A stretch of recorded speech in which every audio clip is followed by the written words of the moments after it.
ധന്യനാമം വാഴ്ത്തപ്പെടുമാറാകട്ടെ. 2025 സെപ്റ്റംബർ മാസം 14 രാത്രിയിൽ പ്രാർത്ഥനയ്ക്കായി കൂടിവരുവാൻ കർത്താവ് നമ്മെ സഹായിച്ചത്. ഇന്നത്തെ ആത്മീയ ചിന്തയ്ക്കായി നമുക്ക് പരിചിതമായിരിക്കുന്ന, പലപ്പോഴും നാം ശ്രദ്ധിച്ചിട്ടുള്ള, വായിച്ചിട്ടുള്ള, പ്രാർത്ഥനയിൽ ഉരുവിടാറുള്ള ഒരു വാക്യം വായിച്ച് അതിൽ നിന്ന് ചില കാര്യങ്ങൾ പൊതു നന്മയ്ക്ക് വേണ്ടി ആത്മീയ വർധനവിന് കാരണമായി തരുവാൻ ദൈവാത്മാവ് സഹായിക്കാൻ വേണ്ടി പരസ്യമായി വായിക്കുന്നു. എഫെസ്യർക്ക് എഴുതിയ ലേഖനം 3-ാം അധ്യായം അതിൻ്റെ 20-ാം വാക്യം, 20-21 വാക്യങ്ങൾ. എന്നാൽ നാം ചിന്തിക്കുന്നതിലും, എന്നാൽ നാം ചോദിക്കുന്നതിലും നനയ്ക്കുന്നതിലും അത്യന്തപരമായി ചെയ്യുവാൻ നമ്മിൽ വ്യാപരിക്കുന്ന ശക്തിയാൽ കഴിയുന്നവന് സഭയിലും ക്രിസ്തുയേശുവിലും എന്നേക്കും തലമുറ തലമുറയായും മഹത്വമുണ്ടാകട്ടെ. ആമേൻ. എഫെസ്യ ലേഖനത്തിൽ ഈ വിഷയം രേഖപ്പെടുത്തിയിരിക്കുന്നത് നമുക്ക് അറിയാം. അപ്പോസ്തലനായ പൗലോസ് ലേഖനങ്ങൾ എഴുതുമ്പോൾ അദ്ദേഹത്തിൻ്റെ ആത്മദൃഷ്ടി പ്രകാശിപ്പിച്ച് കഴിയും തോറും തന്നെ എഴുതുകയാണ്, നാം ചോദിക്കുന്നത് പോലെയൊന്നുമല്ല, നനയ്ക്കുന്നത് പോലെയൊന്നുമല്ല സംഭവങ്ങൾ, കാര്യങ്ങൾ. അനാദിയായി ദൈവം മനുഷ്യവർഗത്തിന് വേണ്ടി കരുതി വച്ചിരിക്കുന്ന കാര്യങ്ങളുടെ ധനം, ജ്ഞാനം, അറിവ് എന്നിവയുടെ ആഴം എത്രയെന്ന്, ദൈവത്തിൻ്റെ ധനം, ജ്ഞാനം, അറിവ് എന്നിവയുടെ ആഴമേ എന്ന് റോമർക്കെഴുതിയ ലേഖനത്തിൽ പൗലോസ് അപ്പോസ്തലൻ ചോദിച്ചിട്ടുണ്ട്.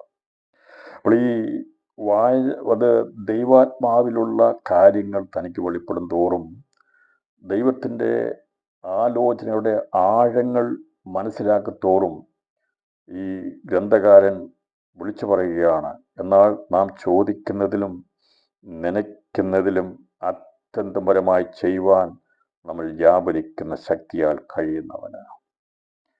അപ്പോൾ പൗലോസിനെ മനസ്സിലായി, നമ്മൾ ചോദിക്കുന്നതിനും നനയ്ക്കുന്നതും ഒന്നുമല്ല, അതിനു മീതെ അത്യന്തമായി ചെയ്യുന്ന ഒരു ശക്തി നമ്മൾ വ്യാപരിക്കുന്നുണ്ട്. അത് വലുതാണ്. അത് മുഖാന്തരമായ സഭയിലും ക്രിസ്തുയേശുവിലും എന്നേക്കും തലമുറ തലമുറയായും മഹത്വമുണ്ടാകട്ടെ. ആമേൻ. ക്രിസ്തുയേശുവിൻ്റെ ശക്തി മുഖാന്തരം ഒരു തലമുറ കൊണ്ട് തീർന്നു പോകുന്നതല്ല ദൈവത്തിൻ്റെ ആലോചനകൾ. നമ്മൾ വിചാരിക്കും, ഞാൻ പലപ്പോഴും ചിന്തിക്കും, കർത്താവേ, ഈ ലോകത്തിൻ്റെ സ്ഥിതി വിവരങ്ങൾ നമ്മൾ നോക്കുമ്പോൾ എത്ര ഭയാനകമായ ഒരവസ്ഥയിലൂടെയാണ് ലോകം അനുദിനം മുമ്പോട്ട് പോകുന്നത്. കേട്ടാൽ നമുക്ക് വിഷമം തോന്നുന്ന രീതിയിൽ പൈശാചിക ആരാധന അതിൻ്റെതായിട്ടുള്ള നിലവാരത്തിൽ വർദ്ധിച്ചുകൊണ്ടിരിക്കുന്നു. അതെ, ക്രൂരകൃത്യങ്ങൾ വർദ്ധിച്ചു, അതിനോടുള്ള ബന്ധത്തിൽ ക്രൂരമായിട്ടുള്ള കൃത്യങ്ങൾ വർദ്ധിച്ചുകൊണ്ടിരിക്കുകയാണ്. ഇതിൻ്റെ മധ്യത്തിൽ നമ്മൾ വിചാരിക്കും, അടുത്ത തലമുറ ഉണ്ടാകുമോ? വിശ്വാസശോധന വന്നുകൊണ്ടിരിക്കുന്നല്ലോ, തകർന്നുകൊണ്ടിരിക്കുന്നല്ലോ. അനുദിനം വിശ്വാസത്തെ അനേകര്, സാമ്പത്തിക നേട്ടമുള്ള അനേക രാജ്യങ്ങളിൽ നിന്ന് അനേകര് പുറകോട്ട് പോയിക്കൊണ്ടിരിക്കുന്നല്ലോ എന്നൊക്കെ നാം മനസ്സിലാക്കുമ്പോൾ ദൈവവചനം പറഞ്ഞിരിക്കുന്നത്, കർത്താവ് പണിതിരിക്കുന്ന സഭ അത് ലോകാവസാനത്തോളം നിലനിൽക്കുന്നതാണ്. ഞാൻ എൻ്റെ സഭയെ പണിയും, പാതാള ഗോപുരങ്ങൾ അതിനെ ജയിക്കുകയില്ല എന്നാണ് പറഞ്ഞിരിക്കുന്നത്. ഞാൻ ഈ രാത്രിയിൽ നമ്മൾ പ്രാർത്ഥിക്കുമ്പോൾ, നമുക്ക് എല്ലാ ദിവസവും പ്രാർത്ഥനയിൽ ലോകരാജ്യങ്ങളെക്കുറിച്ചുള്ള പ്രാർത്ഥനയുണ്ട്. അപ്പോൾ ഏകദേശം നമ്മൾ പ്രാർത്ഥിച്ച് തീരാറായി. എന്നാൽ ഈ പിന്മാറിക്കൊണ്ടിരിക്കുന്ന രാജ്യങ്ങളുടെ ചരിത്രം ഞാൻ പഠിച്ചപ്പോൾ എനിക്ക് കാര്യം മനസ്സിലായത്, അവിടെ ജനസംഖ്യ വളരെ കുറവാണ്. യൂറോപ്പിലോ ഏത് രാജ്യമെടുത്ത് പഠിച്ചാലും അവിടെയൊക്കെ 1 കോടി അതിലധികം താഴെയുള്ള ആൾക്കാരേ ഉള്ളൂ. UK കാര്യങ്ങളൊക്കെ എടുത്ത് പഠിച്ചാൽ വളരെ ആൾക്കാർ കുറവാണ്.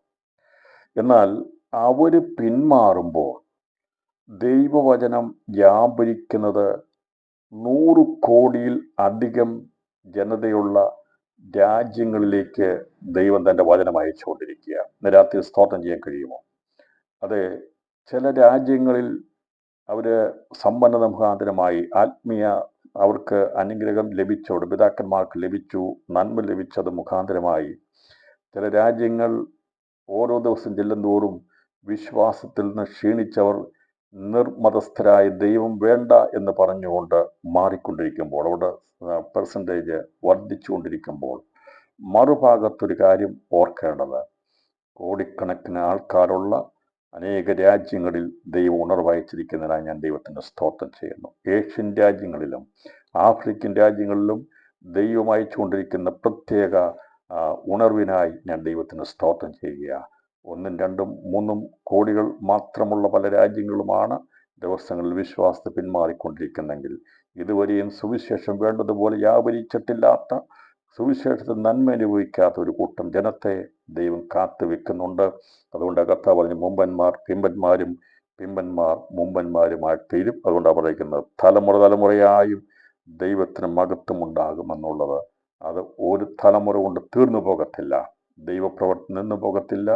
കർത്താവിൻ്റെ 2ാമത്തെ ലോകാവസ്ഥാനത്തോളം എല്ലാ നാളും നിങ്ങളോട് കൂടെയുണ്ടെന്നുള്ള വാക്ക് പറഞ്ഞ ദൈവത്തിൻ്റെ പ്രവൃത്തി അതുണ്ടാകും, നിശ്ചയം തന്നെയാണ്. അപ്പം നാം ചോദിക്കുന്നതിലും നനയ്ക്കുന്നതിലും അത്യന്തപരമായാണ് ദൈവം സകലതും ചെയ്യുന്നത്.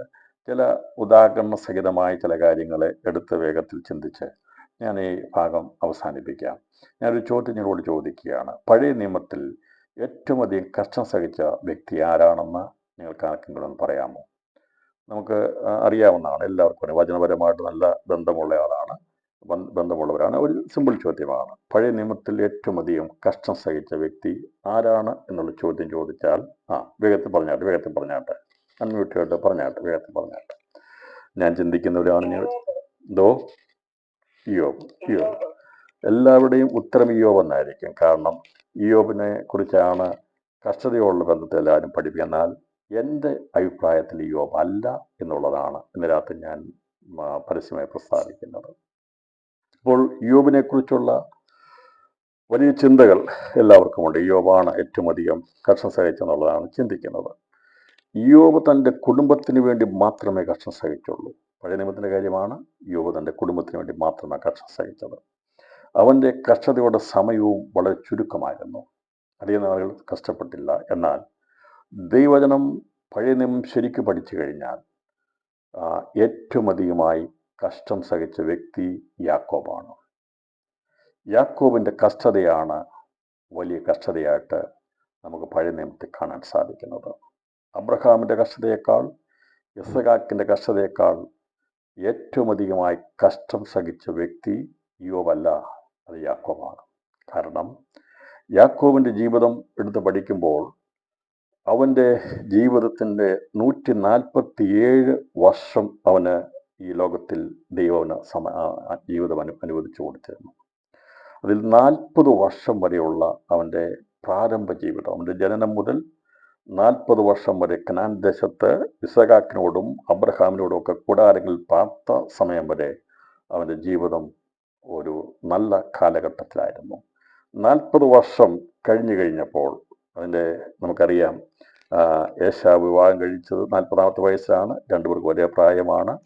ആ വിവാഹത്തോടു കൂടി ഇസഹാക്കിനും റെബേക്കയ്ക്കും അത് ദുഃഖകരമായി തീർന്നു. വിഷയങ്ങൾ മാറിയപ്പോൾ അവിടുന്ന് ആ കനാൻ ദേശത്തുനിന്ന് താൻ മാറിപ്പോകേണ്ട ഒരു സമയം ആയപ്പോഴാണ് അവൻ്റെ ജീവിതത്തിൻ്റെ കഷ്ടത ആരംഭിക്കാനിടയാക്കുന്നത്. 40ാമത്തെ വയസ്സിൽ അവൻ അവിടുന്ന് ഓടിപ്പോകേണ്ടതായിട്ട് വന്നു. അന്ന് തുടങ്ങിയ അവൻ്റെ കഷ്ടത അത് തീരുന്നത് അവൻ്റെ 130ാമത്തെ വയസ്സിലാണ് അവൻ്റെ കഷ്ടത തീരുന്നത്. അപ്പോൾ 40 മുതൽ 130 വയസ്സ് വരെയുള്ള 90 വർഷം യാക്കോബിൻ്റെ കഷ്ടകാലമായിരുന്നു. അപ്പോൾ അതേക്കുറിച്ച് നമുക്ക് പഠിക്കുമ്പോൾ എന്തുകൊണ്ടാണ് യാക്കോബ് ഏകദേശം 90 സംവത്സരം കഷ്ടത അനുഭവിച്ചതെന്ന് ചോദിച്ചാൽ അതിൻ്റെ പിമ്പിൽ ഒരു വലിയ കാര്യമുണ്ട്. അബ്രഹാമിനോടും ഇസ്ഹാക്കിനോടും പറഞ്ഞിരുന്ന വാഗ്ദത്തം, ദൈവത്തിൻ്റെ നാമം സമ്പാദിക്കുവാൻ വേണ്ടി ഒരു രാഷ്ട്രത്തെ ഉരുവാക്കിയെടുക്കുമെന്നുള്ള പ്രവചനം ദൈവം അബ്രഹാമിന് കൊടുത്തിരുന്നു, ഇസ്ഹാക്കിന് കൊടുത്തിരുന്നു. എന്നാൽ അത് നിവൃത്തിയായി ഇസ്രായേൽ എന്ന രാഷ്ട്രം ഉടലെടുക്കുന്നത് അത് യാക്കോബിലൂടെയാണ് ദൈവ നാമം സമ്പാദിച്ചെടുത്തത്. അപ്പോൾ അവനെ യഥാർത്ഥത്തിൽ കൊണ്ടുപോയത് ഈ ദൈവത്തിന് വേണ്ടി ഒരു ജാതിയെ, ഒരു രാഷ്ട്രത്തെ ഒരുക്കിയെടുക്കാൻ വേണ്ടി ദൈവം യാക്കോബിനെ കണ്ടപ്പോൾ അവൻ അനുഭവിച്ച കഷ്ടത അത്ര വലുതായിരുന്നു. അവൻ്റെ പേര് യാക്കോബ് എന്ന് മാറി ഇസ്രായേൽ മാറ്റി ദൈവം ഒരു രാഷ്ട്രത്തെ, ദൈവത്തിന് വേണ്ടി ഒരു ജനത്തെ സമ്പാദിച്ചെടുക്കാൻ വേണ്ടി ഒരുവനെ കരങ്ങളിൽ ഉപയോഗിച്ചപ്പോൾ അവൻ 90 സംവത്സരം അവൻ്റെ ജീവിതത്തിൻ്റെ കഷ്ടതയായിരുന്നു. രാത്രിയിൽ എന്നെ കേൾക്കുന്ന പ്രിയപ്പെട്ടവരെ, നിൻ്റെയും എൻ്റെ പേര് മാറ്റി ദൈവമായ കർത്താവിൻ്റെ ഒരു ഉദ്ദേശത്തിന് വേണ്ടി ഉപയോഗിക്കുവാൻ ദൈവം താല്പര്യപ്പെടുന്നെങ്കിൽ, ദൈവത്തിന് പ്രസാദം തോന്നുന്നെങ്കിൽ, ദൈവത്തിൻ്റെ ദൃഷ്ടി നമ്മുടെ മേൽ വീണിട്ടുണ്ടെങ്കിൽ സാധാരണമായിരിക്കുന്ന ജീവൻ നയിക്കാൻ കഴിയത്തില്ല.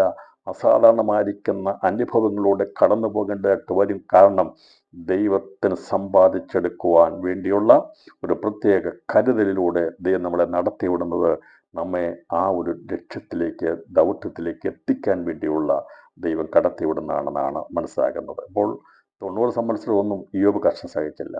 നിങ്ങൾ ചോദിക്കും, യാക്കോബ് എന്താ കഷ്ടം സഹിച്ചത്?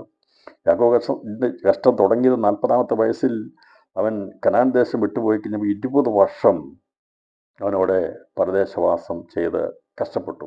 പറഞ്ഞിരിക്കുന്ന യാക്കോബിൻ്റെ കഷ്ടം പറഞ്ഞിരിക്കുന്നത് 7 വർഷം വീതം 14 വർഷം 2 ഭാര്യമാർക്ക് വേണ്ടി, 6 വർഷം ആടുമാടുകൾക്ക് വേണ്ടി, പറഞ്ഞത് പകലത്തെ വെയിലും രാത്രിയിലെ ശീതമെല്ലാം സഹിച്ച് കഷ്ടപ്പെട്ട് ഞാൻ തളർന്നുപോയി, അല്ലെങ്കിൽ ക്ഷീണിതനായെന്ന് യാക്കോബ് തന്നെ സാക്ഷ്യം. 20 വർഷം താൻ ആടുകളെ മേയിച്ചു.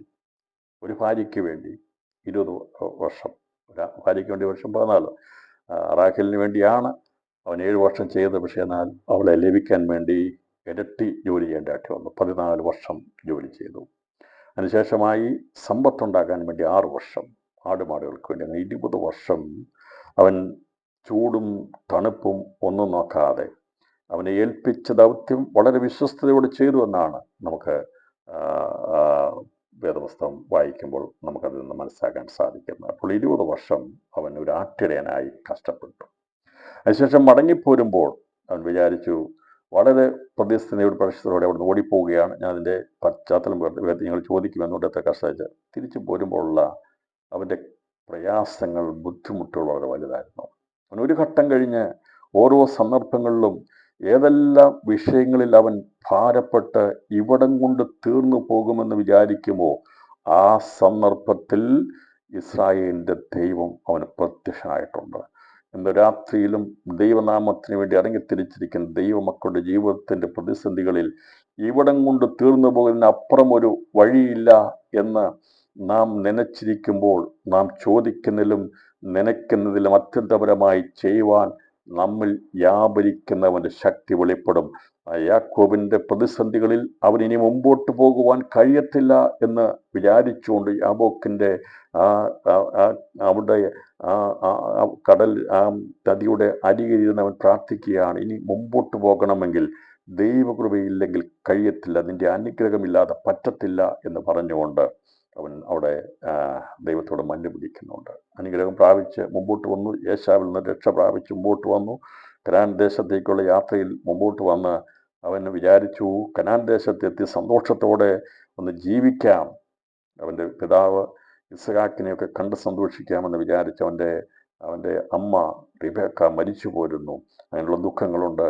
അവൻ കനാൻ ദേശത്തെത്തിയപ്പോൾ എഫ്രാത്തിൽ ബേത്ലഹേമിൽ അടുക്കുന്നതിന് മുമ്പായി അവൻ്റെ ഇഷ്ടഭാര്യയായിരിക്കുന്ന റാഹേൽ അവൻ്റെ ജീവിതത്തിൽ നഷ്ടപ്പെട്ടു പോയി. വീണ്ടും അവൻ്റെ ദുഃഖത്തിൽ മേൽ ദുഃഖമാണ്. കനാൻ ദേശത്തിലേക്ക് വന്നപ്പോൾ വിചാരിച്ചത് അവിടെ സ്വസ്ഥമായിട്ട് കുടുംബമായിട്ട് ജീവിക്കാമെന്ന്.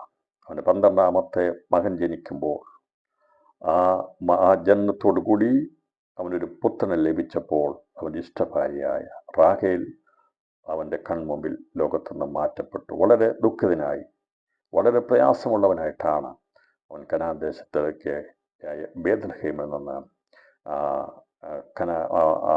ഇസ്ഹാക്കൊക്കെ താമസിക്കുന്ന ഹെബ്രോനിലേക്ക് എത്തിച്ചേരുന്നത്. എന്നെ കേൾക്കുന്ന പ്രിയപ്പെട്ടവരെ, നമ്മൾ ചോദിക്കും, എന്തുകൊണ്ടാണ് ഇത്രയും പ്രശ്നങ്ങൾ, ബുദ്ധിമുട്ടുകൾ എന്നുള്ളത്? ഇതൊക്കെ പറയുമ്പോൾ വളരെ നിസ്സാരമായി തോന്നും. പക്ഷേ ഞാൻ പറഞ്ഞല്ലോ, അവൻ്റെ ജീവിതത്തിന് 40 വർഷം കഴിഞ്ഞുള്ള ജീവിതത്തിൻ്റെ പ്രശ്നങ്ങൾ, പ്രതിസന്ധികൾ വളരെ വലുതാണ്. പിന്നീട് അവൻ്റെ മക്കളെക്കുറിച്ച് പഠിച്ചു കഴിഞ്ഞാൽ മക്കളിൽ നിന്നൊക്കെ ഒരുപാട് വേദന അനുഭവിക്കേണ്ടി വന്നൊരു പിതാവാണ് യാക്കോബ്. രൂബേനെക്കുറിച്ചോ ശിബിയനെക്കുറിച്ചോ ലേവിയെക്കുറിച്ചോ ഒക്കെ നമ്മൾ ചിന്തിച്ചു കഴിഞ്ഞാൽ ഒരുപാട് വേദന അനുഭവിക്കേണ്ടി വന്നു. ഞാൻ വിസ്തരിക്കുന്നില്ല. അവനൊരു മകളുണ്ടായിരുന്നു ദീന. അവൾ മുഖാന്തരമായി ഒരുപാട് വേദന സഹിച്ചു. എന്താ യാക്കോബേ നിനക്കിത്ര വേദന? നീ എന്താ ഇത്ര ഭാരപ്പെടുന്നത്? നീ ദൈവത്തിൻ്റെ വിളി കേട്ട് ദൈവത്താൽ തിരഞ്ഞെടുക്കപ്പെട്ടവനല്ലേ? വീട്ടിൽ വളരെ അടങ്ങി ഒതുങ്ങി മാതാപിതാക്കളെ അനുസരണമുള്ളവനായി സാധുശീലനായി ജീവിച്ചിട്ടും നിനക്കെന്താ ഇത്ര പ്രതിസന്ധി, ഇത്ര കണ്ണുനീർ, ഇത്ര തകർച്ചകളെന്ന് നാം ചോദിച്ചാൽ ദൈവം പറയും, എനിക്ക് അവനെയാണ് ആവശ്യം. അവനെയാണ് എനിക്കെൻ്റെ വാഗ്ദത്തം കൊടുക്കേണ്ടത്. അവനെ ഞാൻ പണിതെടുക്കും. ഇന്ന് രാത്രിയിലും പ്രിയപ്പെട്ടവരെ, സ്വതസിദ്ധമായ രീതിയിൽ നാം ചിന്തിച്ചു കഴിഞ്ഞാൽ വളരെ അടങ്ങി ഒതുങ്ങി മറ്റാർക്കൊരു ദോഷം ചെയ്യാതെ ജീവിച്ചിരിക്കുന്നവർക്ക് പ്രതിസന്ധികൾ വർദ്ധിക്കുന്നത്. ദൈവം അങ്ങനെയുള്ളവരെ കണ്ടിട്ടുണ്ട്. അങ്ങനെ ഉള്ളവരെ ദൈവം നീതിമാന്മാരായി കണ്ടിരിക്കുന്നത്. യാക്കോബ് ഒരിക്കലും ആരെയും വഞ്ചിച്ചിട്ടില്ല. എന്നാൽ നഷ്ടപ്പെട്ടു പോകുമെന്ന് അവൻ്റെ ആ ദൈവിക പദ്ധതികളിൽ നിന്ന് ഏശാവ് വഴിതെറ്റിപ്പോകും, അവനത് മുമ്പോട്ട് കൊണ്ടുപോകാൻ കഴിയത്തില്ല എന്ന് കണ്ടു കഴിഞ്ഞപ്പോൾ ദൈവം റുബേക്കയെ ഉപയോഗിച്ച് യാക്കോബിനെ ആ സ്ഥാനത്തേക്ക് കൊണ്ടുവന്നതാണ്. അത് ദൈവ പദ്ധതിയായിരുന്നു. അതല്ലാതെ യാക്കോബ് വഞ്ചിച്ചതല്ല. അവൻ്റെ മേലത് അനുഗ്രഹം വന്നു ചേരുകയാണ് ചെയ്തത്. അവൻ്റെ ജീവിതത്തിൽ അവരൊരിക്കലും വഞ്ചന ചെയ്തിട്ടല്ല അവൻ കഷ്ടപ്പെടേണ്ടി വന്നത്. യാക്കോബിൻ്റെ ജീവിതത്തെക്കുറിച്ച് നമ്മൾ പഠിച്ചു കഴിഞ്ഞാൽ ഒരു ഭാഗത്ത് മാത്രമാണ് നമുക്ക് കാണാൻ സാധിക്കുന്നത്. അവൻ കൂടാരമടിച്ച് പകരമായി വീട് പണിത് സുക്കോത്തിൽ താമസിച്ച് പ്രശ്നമെല്ലാം മാറി താമസിക്കാൻ അവൻ തുടങ്ങിയപ്പോൾ അവിടെ പ്രശ്നമുണ്ടായി. ദീന എന്ന മകൾ മുഖാന്തരമായി ദേശത്ത് പ്രശ്നമുണ്ടായി. അവിടുന്ന് വേദനയോടെ അവിടുന്ന് ഓടേണ്ടതായിട്ട് വന്നു. ഞാൻ പറഞ്ഞത്, നമ്മുടെ ജീവിതത്തിൻ്റെ പ്രതിസന്ധികൾ ഒന്നിനു പുറകെ ഒന്നായി വന്നപ്പോഴും നിലവിളിക്കുന്ന യാക്കോബിൻ്റെ നിലവിളി നിന്നു പോയില്ല. ചോദിക്കുന്നതിനേക്കാൾ നനയ്ക്കുന്നതിനേക്കാൾ അത്യന്തപരമായി ചെയ്യുവാൻ കഴിയുന്ന ഒരുവനെ യാക്കോബ് വിശ്വസിച്ചിരുന്നു. അവൻ വിശ്വാസത്തിൽ പിന്മാറിപ്പോയില്ല. അവൻ പുറകോട്ട് പോയില്ല. രാത്രിയിൽ എന്നെ ശ്രവിക്കുന്ന പ്രിയപ്പെട്ടവരെ, ജീവിതത്തിൻ്റെ നാം ഒരിക്കലും ചിന്തിക്കാത്ത വിഷയങ്ങൾ അഭിമുഖീകരിക്കേണ്ടി വരുമ്പോഴും, ഏത് പ്രതിസന്ധികൾ നാം അഭിമുഖീകരിക്കേണ്ടി വരുമ്പോഴും അതിൻ്റെ മധ്യത്തിലും ദൈവത്തിന് വേണ്ടി നിൽക്കണമെന്നുള്ളതാണ് ഈ യാക്കോബിൻ്റെ ചരിത്രം പഠിക്കുമ്പോൾ കാണാൻ സാധിക്കുന്നത്. അവൻ അവസാനമായി അവൻ്റെ കുടുംബത്തിൽ അവൻ ഏറ്റവും അധികം ഇഷ്ടപ്പെട്ട് കനാൻ ദേശത്ത് സന്തോഷത്തോടെ കുടുംബമായി ജീവിക്കാമെന്ന് വിചാരിച്ചിരുന്ന റാഹേൽ ഇല്ലാതെയാണ് ഇസ്ഹാക്കിൻ്റെ അടുക്കൽ എത്തിച്ചേരുവാൻ കഴിയാത്തുന്നത്. അപ്പോൾ അവിടം കൊണ്ട് നമ്മൾ വിചാരിച്ചു സ്വസ്ഥമായിരിക്കാമെന്ന്. എന്നാൽ അവൻ്റെ നല്ല പ്രായമായപ്പോൾ യാക്കോബിന് ജനിച്ച ആ റാഹേലിൽ നിന്ന് ജനിച്ച അവൻ്റെ ഇഷ്ടപുത്രനായിരിക്കുന്ന ജോസഫ് അവൻ്റെ 17-ാമത്തെ വയസ്സിൽ യാക്കോബിന് നഷ്ടമായി തീർന്നു. വീണ്ടും കണ്ണുനീരിൻ്റെ വഴി വല്ലാത്ത, ഒരിക്കലും ആർക്കും ആശ്വസിപ്പിക്കാൻ കഴിയാത്ത വിധമുള്ള പ്രതിസന്ധിയിലൂടെയാണ് യാക്കോബ് പിന്നെയും കടന്നു പോകുന്നത്. ആലോചിച്ച് നോക്ക്, ഒന്ന് ചിന്തിച്ച് നോക്ക്. ഞാൻ ഈ പറഞ്ഞ കാര്യം പഴയ നിയമത്തിൽ ഏറ്റവും അധികം കഷ്ടം സഹിച്ചത് യോബല്ല. പ്രിയപ്പെട്ടവരെ, യോബല്ല. യോബ് അവൻ്റെ കുടുംബത്തിന് വേണ്ടി മാത്രം ആ കഷ്ടം സഹിച്ചെങ്കിൽ രാഷ്ട്രത്തെ പണിതെടുക്കാൻ വേണ്ടി ദൈവം കണ്ട് യാക്കോബ് അനുഭവിച്ച കഷ്ടതകൾ വളരെ വലുതായിരുന്നു. അവനതാരോടും പറയാൻ കഴിയാതെ തന്നിൽ തന്നെ ഒതുക്കി ദൈവത്തോട് സംസാരിക്കുമായിരുന്നു. അതുകൊണ്ടാണ് അവൻ മൽ പിടിച്ചത്, എന്നെ നീ അനുഗ്രഹിക്കണമെന്ന്, എനിക്ക് മറുപടി നൽകണമെന്ന്, എന്നെ വിടുതൽ നൽകണമെന്ന് അവൻ ദൈവത്തോട് അവൻ എപ്പോഴും അവൻ പ്രാർത്ഥനയിൽ ഉറ്റിരുന്നത് അവൻ്റെ ജീവിതത്തിന് പ്രതിസന്ധികൾ മുഖാന്തരമായിട്ടാണ്. നമുക്കറിയാം, 17-ാമത്തെ വയസ്സിൽ യാക്കോബിന് അവൻ നഷ്ടമായി. ഇപ്പോൾ 40 വയസ്സ്, 20, 60 വയസ്സ്. 60 വയസ്സോടു കൂടിയാണ്, ഏകദേശം 60 വയസ്സുള്ളപ്പോഴാണ് യാക്കോബ് വീണ്ടും കനാൻ ദേശത്തേക്ക് മടങ്ങി വന്നത്. അതിനുശേഷം ഈ 7 വർഷമാണ് പ്രായമുണ്ടായിരുന്നത് അവിടുന്ന് പോരുമ്പോൾ യോസഫിന്. ഇപ്പം ഞാൻ പറഞ്ഞത് ഏകദേശം 17 വർഷം, 10 വർഷം, 70 വർഷം വരെ അവൻ്റെ അമ്മയില്ലാത്ത, അഥവാ യോസഫിൻ്റെ അമ്മ നഷ്ടപ്പെട്ടു പോയ ദുഃഖത്തിലായിരുന്നപ്പോൾ ആ സമയമായപ്പോൾ ഏകദേശം 70 വയസ്സിനോട് അടുക്കുന്ന സമയത്ത് യോസഫ് നഷ്ടപ്പെട്ടു. പിന്നീട് അവനൊരിക്കലും ഒരു സ്വസ്ഥതയില്ലാത്ത ഒരു അനുഭവത്തിലായിരുന്നു യാക്കോബായിരുന്നത്. നീണ്ട 50-ലധികം വർഷങ്ങൾ ഒരു മകനെക്കുറിച്ച് അവൻ വേദനപ്പെടുകയാണ്. അവൻ നനച്ചത് അവൻ പറിച്ചു കീറിപ്പോയെന്ന, തീർന്നുപോയെന്ന, ഇല്ലാതായിപ്പോയെന്ന. യാക്കോബിൻ്റെ കഷ്ടതയെക്കുറിച്ച് നമുക്ക് മനസ്സിലാക്കിയെടുക്കാൻ സാധിക്കണമെങ്കിൽ പ്രിയപ്പെട്ടവരെ, അവൻ അനുഭവിച്ച വേദനയൊന്ന് മനസ്സിലാക്കിയെടുക്കണം. ഒന്നിനു പുറകെ ഒന്നായി തിരിച്ചടികൾ മാത്രമല്ലേ അവൻ അനുഭവിച്ചത്. എന്നാൽ അവൻ്റെ മേൽ ദൈവത്തിൻ്റെ വാഗ്ദത്തമുണ്ടായിരുന്നു. ദൈവം പറഞ്ഞു, ഞാൻ നിന്നെ പ്രഭുവാക്കും. ഇസ്രായേൽ എന്നാൽ ദൈവത്തിൻ്റെ പ്രഭുവെന്ന. ദൈവത്തിൻ്റെ പ്രഭുവാകുന്നവന് വേണ്ടിയാണ് പ്രതിസന്ധികൾ കൂടുതലായിട്ടുണ്ടാകുന്നത്. ദൈവത്തിൻ്റെ പ്രിയപ്പെട്ട ദൈവജനമേ, ദിവസങ്ങളിൽ ദൈവം തിരഞ്ഞെടുക്കുന്ന, അതുകൊണ്ടാണ് ഞാൻ തിരഞ്ഞെടുത്ത യാക്കോബ് എന്നൊക്കെ പറഞ്ഞുകൊണ്ട്, നമുക്കറിയാം വേദപുസ്തകത്തിൽ ഉൽപ്പത്തി പുസ്തകത്തിൽ 28-ാം അധ്യായം കഴിഞ്ഞു കഴിഞ്ഞാൽ പിന്നീട് നമുക്ക് വളരെ സവിസ്തരമായി കാണാൻ സാധിക്കുന്നത് യാക്കോബിൻ്റെ ജീവചരിത്രമാണ്. കാരണം പിന്നീട് അവൻ്റെ ജീവിതത്തിൻ്റെ, അവൻ്റെ കുടുംബത്തെക്കുറിച്ചുള്ള കാര്യങ്ങളാണ് മലാഖിയുടെ പ്രവചനം വരെ രേഖപ്പെടുത്തിയിരിക്കുന്നത്. യാക്കോബിനെ കുറിച്ചുള്ള കാര്യങ്ങളാണ്. അവൻ്റെ 130-ാമത്തെ വയസ്സിലാണ് അവൻ്റെ പ്രശ്നത്തിന് പരിഹാരമുണ്ടാകുന്നത്. 40-ാമത്തെ വയസ്സിൽ തുടങ്ങിയ പ്രശ്നങ്ങൾ നീണ്ട 90 വർഷം കഴിഞ്ഞിട്ടാണ് ഒരു പരിസമാപ്തിയിലേക്ക് എത്തുവാനിടയാക്കുന്നത്. നമ്മളൊക്കെ 1-2 ആഴ്ചകൾ, ഒരു മാസമൊക്കെ കഴിയുമ്പോൾ കൈകാലിട്ടടിക്കും, ഭാരപ്പെടും, വേദനപ്പെടും. പ്രശ്നങ്ങളാണല്ലോ, ഒന്ന് മാറുമ്പോൾ ഒന്നാണല്ലോ എന്നൊക്കെ ദുഃഖിക്കുമ്പോൾ നീണ്ട 90 വർഷം ഒന്നിനു പുറകെ ഒന്നായി ഓരോ അനുഭവങ്ങളിലൂടെ വേദനയുടെ കടന്നുപോയി അവസാനമായിട്ടുള്ള അവരുടെ ജീവിതത്തിൽ ഏകദേശം 53 വർഷത്തോളം ഒരു പുത്രനെ നഷ്ടപ്പെട്ടു പോയോ ഇല്ലയോ എന്താണെന്നറിയാതെ ദൈവം പറഞ്ഞ വാഗ്ദത്തങ്ങളെല്ലാം ഓർത്തുകൊണ്ട് അവൻ വിലപിച്ചുകൊണ്ടിരിക്കുന്ന യാക്കോബിൻ്റെ മനസ്താപം മാറിയത് അവന് 130 വയസ്സായപ്പോഴാണ്. രാത്രി നിങ്ങൾ പറ, 90 വർഷം വിവിധ ഭാഗങ്ങളിലൂടെ, വിവിധ അവസ്ഥയിലൂടെ ഒന്നിനു പുറകെ ഒന്നായി നഷ്ടം സഹിച്ച യാക്കോബല്ലേ പഴയ നിയമത്തിൽ ഏറ്റവും കഷ്ടം സഹിച്ച മനുഷ്യൻ. അതെ, അവൻ പൊഴിച്ച കണ്ണുനീരും അവൻ ഒഴുക്കിയ വേർപ്പും അവൻ തകർന്നുപോയ തകർച്ചകളും വളരെ വലുതായിരുന്നു. നീണ്ട 53 വർഷം ഒരു ജീവശവമായി, ഒന്നും ചെയ്യാൻ കഴിയാത്തവനായി, ഒന്നും ചെയ്യാൻ കഴിയാത്ത, ചൈതന്യം നഷ്ടപ്പെട്ടു പോയ, എന്ത് ചെയ്യണമെന്നറിയാതെ വീടിനുള്ളിൽ ഒതുങ്ങിപ്പോയി വാഗ്ദത്തം പ്രാപിച്ച യാക്കോബുമാർ ഇന്ന് ഈ സന്ദേശം കേൾക്കുന്നുണ്ട്. ദൈവത്തിൻ്റെ വാഗ്ദത്തം ലഭിച്ചവരെ എന്നും കുടുംബത്തിൻ്റെ അകത്ത് ബന്ധിച്ചിടാൻ കഴിയത്തില്ല, എന്നുപോലെ ഒതുക്കിയിടാൻ കഴിയത്തില്ല. ദൈവത്തിൻ്റെ വാഗ്ദത്തം നിറവേറേണ്ട സമയത്ത് നിറവേറും.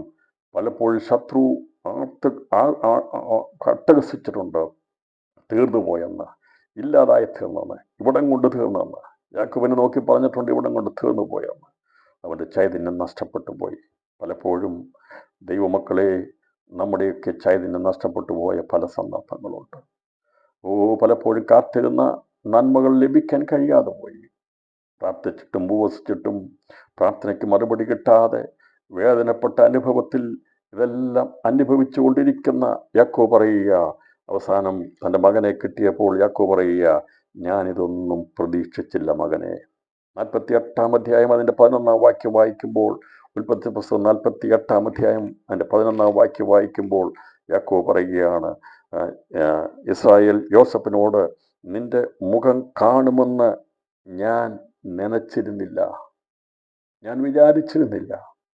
ദുഃഖത്തോടെ ഞാൻ എൻ്റെ ദൈവം തന്നിരിക്കുന്ന ആയുസ് തികച്ച് മാറിപ്പോകും, ലോകത്തു നിന്ന് മാറ്റപ്പെടുമെന്നാണ് വിചാരിച്ചത്. അത് നിലവതായിരുന്നു. നിലവുകളെ മാറ്റിയെഴുതുന്ന ദൈവം ഇന്ന് രാത്രിയിലും സംസാരിക്കുന്നുണ്ട്. 90 വർഷത്തെ ദുഃഖകരമായിരിക്കുന്ന, പ്രതിസന്ധി നിറഞ്ഞ, പരീക്ഷണം നിറഞ്ഞ, വളരെ കഷ്ടം നിറഞ്ഞ യാക്കോബിൻ്റെ ജീവിതത്തിൻ്റെ പ്രതിസന്ധിയെ ദൈവം മാറ്റിയത് അവൻ്റെ 130-ാമത്തെ വയസ്സിലാണ്. അങ്ങനെയാണെങ്കിൽ ഈ സന്ദേശം കേൾക്കുന്ന പ്രിയപ്പെട്ടവരെ, ഇന്ന് രാത്രിയിൽ നിലവുകളെ മാറ്റിയെഴുതുന്ന ദൈവം നമുക്ക് വേണ്ടി പ്രവർത്തിക്കുന്നു. നാം ചോദിക്കുന്നതിലും ചിന്തിക്കുന്നതിൽ അത്യന്തപരമായി പ്രവർത്തിപ്പാൻ കഴിയുന്ന ശക്തിയുള്ളവനുണ്ട്. വിളിച്ചിറക്കിയിരിക്കുന്ന പേര് മാറ്റി ഇസ്രായേൽ എന്നാക്കുമെങ്കിൽ നിനക്ക് 12 മക്കൾ ഉണ്ടെന്നുള്ളത്, 12 ഗോത്രങ്ങളുണ്ടെന്നുണ്ടെങ്കിൽ അതിൻ്റെ ഒന്നുപോലും നഷ്ടപ്പെട്ടു പോകാതെ 12 പേരെയും അനുഗ്രഹിച്ച് കണ്ണടയ്ക്കാനുള്ള ഭാഗ്യം ദൈവം നിനക്ക് നൽകുമെന്ന്. അതാണ് യാക്കോബിൻ്റെ ജീവിതത്തിൽ വെളിപ്പെടുത്തിയത്. കർത്താവ് വൻകാര്യങ്ങൾ ചെയ്തു. എന്നിട്ട് പറയുകയാണ്, ഇസ്രായേൽ യോസഫിനോട്, നിന്റെ മുഖം കാണുമെന്ന് ഞാൻ വിചാരിച്ചിരുന്നില്ല. എന്നാൽ നിന്റെ സന്തതിയെയും കാണുവാൻ ദൈവം എനിക്ക് സംഗതി വരുത്തിയല്ലോ എന്ന് പറഞ്ഞു. ദൈവത്തെ സ്നേഹിക്കുന്ന വാക്തത്വം ലഭിച്ച പ്രിയപ്പെട്ടവരെ, ചിലത് നമുക്ക് ലഭിച്ചിട്ടില്ല എന്ന് കണ്ടുകൊണ്ട് പ്രാർത്ഥന നിർത്തണ്ട. യാക്കോബ് ചോദിച്ചുകൊണ്ടേയിരുന്നു, എന്തുകൊണ്ടാണ് കർത്താവെന്ന് ചോദിച്ചുകൊണ്ട്. അതുകൊണ്ട് പറഞ്ഞിട്ടില്ലേ, നിന്നെ വംശങ്ങൾ വണങ്ങുമെന്ന്, ജാതികൾ നിന്നെ ഭയപ്പെടുമെന്നൊക്കെ പറഞ്ഞിട്ടില്ലേ. അവൻ്റെ ജീവിതത്തിൽ അതെപ്പോൾ സംഭവിക്കുന്ന ചോദ്യങ്ങളുണ്ടായിരുന്നു. പണ്ട് ഞാനത് ക്ലാസ് എടുത്തുകൊണ്ട് ഞാൻ അതേക്കുറിച്ച് പറയുന്നില്ല. എന്നാൽ അതുപോലുള്ളൊരു അനുഭവത്തിലേക്ക് അവനെ കൊണ്ടുവന്ന് പിന്നീട് ദീർഘമായി ഞാൻ പോകാൻ ആഗ്രഹിക്കുന്നില്ല. അപ്പോൾ ഈ 41 നമ്മൾ ചിന്തിക്കുമ്പോൾ ഈ ജോസഫിന് 2 മക്കൾ അവിടെ ഉണ്ടായി. 41 അധ്യായം അതിൻ്റെ 50-52 വാക്യങ്ങൾ വായിക്കുമ്പോൾ കാണുന്നത് മറ്റൊരാണ് കഷ്ടം സഹിച്ച ജോസഫ്. ജോസഫിൻ്റെ ജീവിതത്തിൻ്റെ കഷ്ടത എന്ന് പറഞ്ഞാൽ അവന് 13 വർഷമാണ് കഷ്ടം സഹിച്ചത്. 17-ാമത്തെ വയസ്സ് തുടങ്ങിയ കഷ്ടം 30-ാമത്തെ വയസ്സിൽ തീർന്നു. ചില പ്രായങ്ങൾ, ചില വയസ്സുകൾ ദൈവാത്മാവെന്ന് ചൂണ്ടിക്കാണിക്കുകയാണ്. 17-ാമത്തെ വയസ്സിൽ യോസഫിൻ്റെ കഷ്ടകാലം തുടങ്ങി, 30-ാമത്തെ വയസ്സ് തീർന്നു. പിന്നെ അവിടെ ദുഃഖിക്കേണ്ടി വന്നിട്ടില്ല. ഇവിടെ നമുക്ക് യാക്കോബിന്റെ കഷ്ടകാലത്തെക്കുറിച്ച് പഠിക്കുമ്പോൾ അവൻ്റെ 40-ാമത്തെ വയസ്സിൽ അവന് കഷ്ടകാലം തുടങ്ങി. 130-ാമത്തെ വയസ്സിൽ അത് അവസാനിച്ചു. അവൻ്റെ പൂർവസ്ഥിതി, അവൻ്റെ അന്ത്യസ്ഥിതി പൂർവസ്ഥിതിയേക്കാൾ അതിമഹത്താക്കി തീർത്തു. പ്രിയപ്പെട്ടവരെ, രാത്രി സന്ദേശം കേൾക്കുമ്പോൾ നമ്മുടെ പൂർവസ്ഥിതിയെ ദൈവം നമ്മുടെ അന്ത്യസ്ഥിതി പൂർവസ്ഥിതിയേക്കാൾ, അഥവാ നാം ഇപ്പോൾ ആയിരിക്കുന്ന പ്രതിസന്ധികളെക്കാൾ അന്ത്യസ്ഥിതി അതിമഹത്തായി തീരും. ദൈവത്തെ സേവിക്കുന്ന ദൈവമക്കളെ, ഈ വർഷത്തിൻ്റെ പ്രാരംഭ മാസങ്ങളിൽ കഷ്ടതയും പ്രയാസവും ഒക്കെ ആയിരുന്നെങ്കിൽ ഈ വർഷം തീരുന്നതിന് മുമ്പ് കരമുയർത്തി സ്തോത്രം ചെയ്താട്ട് അതിൻ്റെ അന്ത്യസ്ഥിതി അതിമഹത്താക്കി തീർക്കാൻ ദൈവം പോകുകയാണ്. അത് യാക്കോബിൻ്റെ ജീവിതത്തിൻ്റെ പ്രാരംഭ സമയങ്ങൾ വല്ലാതെ ബുദ്ധിമുട്ടിലൂടെയും പ്രയാസത്തിലൂടെയും കടന്നുപോയെങ്കിൽ അവൻ്റെ അന്ത്യസ്ഥിതിയിലേക്ക് വന്നപ്പോൾ അവൻ ചോദിക്കുന്നതിനേക്കാൾ നനച്ചതിനേക്കാൾ അത്യന്തപരമായി ചെയ്തു. അവന് 2 മക്കളെ അവിടെ നേരത്തെ കൊടുത്തിരുന്നു. ജോസഫിന് ലഭിച്ച 2 മക്കളെ കുറിച്ച് അവൻ പറയുന്നത്, ഇനി ഈ 2 മക്കൾ എനിക്കുള്ളതാണെന്നാണ് പറഞ്ഞത്. അപ്പോൾ ഈ കഷ്ടത്തിലൂടെ കടന്നുപോയ യാക്കോബിൻ്റെ ജീവിതത്തിൽ അവൻ്റെ അവസാനം വന്നപ്പോൾ കഷ്ടതയിൽ കണ്ണടയാൻ ദൈവം സമ്മതിച്ചില്ല. ദൈവം പറയുന്ന സമാധാനത്തോടെ ദൈവമക്കൾ കണ്ണടയ്ക്കുകയുള്ളൂ. ഇന്ന് രാത്രിയിൽ കരമുയർത്തി ദൈവത്തിന് സ്തോത്രം ചെയ്യണം. നമ്മൾ ഇവിടുന്ന് യാത്ര പിരിയുന്നത് സമാധാനത്തോടെ ആയിരിക്കും. കരഞ്ഞുകൊണ്ട് ജനിച്ച ജീവിതമേ, നമ്മുടെ ജീവിതത്തിൻ്റെ പ്രതിസന്ധികൾ തീരാറായി ദൈവം നമുക്ക് വേണ്ടി അത്ഭുതം ചെയ്യും. അതിനുശേഷമായി 17 വർഷം ഒരു രാജാവിനെ പോലെ രാജകീയമായ പദവിയോട് കൂടി ദൈവം യാക്കോബിനെ മിസ്രൈം ദേശത്ത് മാനിച്ചു. വംശങ്ങൾ അവനെ സേവിക്കത്തക്കവണ്ണം, ഫറവോനെ അനുഗ്രഹിക്കത്തക്കവണ്ണം അവൻ്റെ കൈകൾക്ക് അധികാരം കൊടുത്തെങ്കിൽ ഇന്ന് രാത്രി ഞാൻ വിശ്വസിക്കുന്ന, ഞാൻ പ്രസംഗിക്കുന്ന നമ്മുടെ ദൈവം വലിയവനാണ്. സ്ഥിതികൾ മാറ്റുവാൻ കഴിയുന്നവനാണ്. നാം ചോദിക്കുന്നതിനേക്കാൾ നനയ്ക്കുന്നതിനേക്കാൾ അത്യന്തം പരമായി ചെയ്ത് അവിടെ ഉയർത്തി മാനിച്ച്, അത് ഇവൻ ദൈവത്താൽ അനുഗ്രഹിക്കപ്പെട്ടെന്ന് പറയത്തക്കവണ്ണം ദൈവം കാര്യങ്ങളെ ചെയ്യുന്നവനായിരിക്കും. ഒരുപക്ഷെ മക്കൾ ചോദിച്ചു കാണും, അപ്പൻ ദൈവത്തിന് വേണ്ടി നിന്നിട്ട് എന്താ ഇത്ര കഷ്ടത എന്നുള്ളത്. എന്നാൽ മക്കൾക്കെല്ലാം പറയാൻ കഴിയും, എൻ്റെ പിതാവ് സേവിച്ച ദൈവം ഞങ്ങൾ കഷ്ടതയിലൂടെ കടന്നുപോയപ്പോൾ ആ കുടുംബം താറുമാറായി തകർന്നു പോകാനുള്ളതായിരുന്നു. ശത്രു വല്ലാത്ത രീതിയിൽ പ്രവർത്തിച്ചു. ഒന്നിലും ആഗ്രഹമില്ലാത്ത, ഒന്നിനോട് ചിന്തയില്ലാത്ത യാക്കോബ് ചൈതന്യമെല്ലാം നഷ്ടപ്പെട്ടു പോയി. അവരെ ഇവിടെ കല്യാണം കഴിക്കുന്നു, ആര് നോക്കുന്നു നോക്കാതെ, അതിനൊന്നും ഇൻട്രസ്റ്റ് എടുക്കാതെ മാറി നിന്നു. അവൻ ആഗ്രഹിച്ചത് അവൻ്റെ ഇഷ്ടപുത്രനായിരുന്ന ജോസഫിലായിരുന്നു. മക്കൾ ഓരോന്നും നഷ്ടപ്പെടുന്ന രീതിയിലേക്കുള്ള അനുഭവങ്ങളുടെ പട്ടിക വന്നപ്പോൾ എല്ലാം വേദനയോടെ ചോദിച്ചു, എനിക്ക് സകലവും പ്രതികൂലമാകുന്നെന്ന് യാക്കോബ് പറഞ്ഞു. എന്നാൽ അനുകൂലമാകുന്നവൻ്റെ പ്രവൃത്തി അതിൻ്റെ പിമ്പിലുണ്ടായിരുന്നു. രാത്രിയിൽ ആരെങ്കിലും എനിക്കെല്ലാം പ്രതികൂലമായി,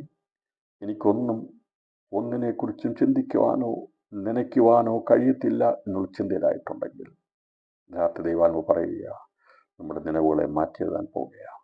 യാക്കോബിൻ്റെ 90 വർഷത്തിൻ്റെ ചരിത്രം ദൈവം മാറ്റി എഴുതി. 17 സംവത്സരം അവനൊരു രാജകീയ ജീവിതം നയിപ്പാൻ ദൈവം അവന് ഭാഗ്യം കൊടുത്തെങ്കിൽ ഞാനും ഞങ്ങൾ പൊഴിക്കുന്ന കണ്ണുനീർ വൃതാവായി പോകത്തില്ല. കരമുയർ ദൈവത്തിന് സ്തോത്രം ചെയ്താണ്ട് ചോദിക്കുന്നതിനേക്കാൾ നനയ്ക്കുന്നതിനേക്കാൾ അത്യന്തപരമായി ചെയ്യുവാൻ കഴിവുള്ളവനാണ് നമ്മുടെ കർത്താവ്. അത് ഞാൻ ഇന്ന് രാത്രി ഇത് പഠിപ്പിക്കുമ്പോൾ ഈ വിഷയം നമ്മൾ ചിന്തിക്കുമ്പോൾ അത് എന്തുകൊണ്ടാണ് ഇത്രമാത്രം കഷ്ടത? യാക്കോബ് പാപം ചെയ്തിട്ടാണോ? യാക്കോബ് എന്തെങ്കിലും അരുതായി ചെയ്തതുകൊണ്ടാണോ? എന്നാൽ ഈ പറയുന്ന കഷ്ടതയൊന്നും ഏശാവിനില്ലായിരുന്നല്ലോ. കാരണം അവൻ വംശത്തിൽ ഏതോമിൽ അവൻ സെയ്യപർവ്വതത്തിൽ എല്ലാ സുഖസൗകര്യങ്ങളും കൂടി അവൻ വാഴുന്നവനായിരുന്നു.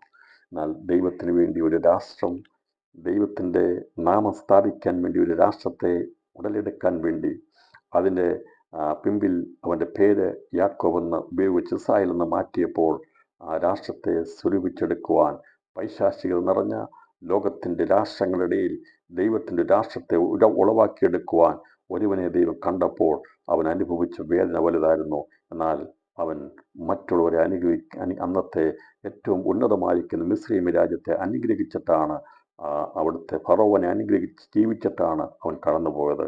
അങ്ങനെയാണെങ്കിൽ ഇത് രാത്രിയിൽ ആട്ടിടയനായിരിക്കുന്ന, ഒന്നുമില്ലാതെ പരദേശിയായി ഓടിപ്പോയി ദൈവത്തിൻ്റെ സാന്നിധ്യം അനുഭവിച്ചപ്പോൾ ഇതെല്ലാം നിനക്ക് തരാമെന്ന് പറഞ്ഞ കനാൻ ദേശത്തെ വാഗ്ദത്തം ചെയ്ത ദൈവം അവന് വേണ്ടി അത് കൊടുക്കുവാനിടയായിരുന്നെങ്കിൽ ഇന്ന് രാത്രിയിൽ കഷ്ടതയും പ്രയാസവും ദുഃഖവും അനുഭവിക്കുമ്പോഴും ദൈവം നമുക്ക് വേണ്ടി ഒരുക്കിയിരിക്കുന്ന വലിയ അനുഭവത്തിനായി ഞാൻ ദൈവത്തിന് സ്തോത്രം ചെയ്യുന്നു. ഇതിൻ്റെ അവസാനമായി മനുഷ്യരിൽ ഏറ്റവും അധികം കഷ്ടം സഹിച്ചത് ആരാണെന്നുള്ള ചിന്തിച്ച് ഞാൻ അവസാനിപ്പിക്കും. എന്നാൽ ചോദിക്കുന്നതിലും നനയ്ക്കുന്നതിലും അത്യന്തപരമായി ദൈവത്തിൻ്റെ പ്രവൃത്തി എന്താണെന്ന് പുതിയ നിയമത്തിനൊരു ഭാഗം കൂടി ചിന്തിച്ച് ഞാൻ ലോകത്തിൽ ഏറ്റവും അധികം കഷ്ടം സഹിച്ച നമ്മുടെ അരുമനാഥനായിരിക്കുന്ന ക്രിസ്തുവിനെ വെളിപ്പെടുത്തി എന്തിനു വേണ്ടി യേശു കഷ്ടം സഹിച്ചെന്നുള്ള ഭാഗം കൂടി എടുത്ത് അവസാനിപ്പിക്കും.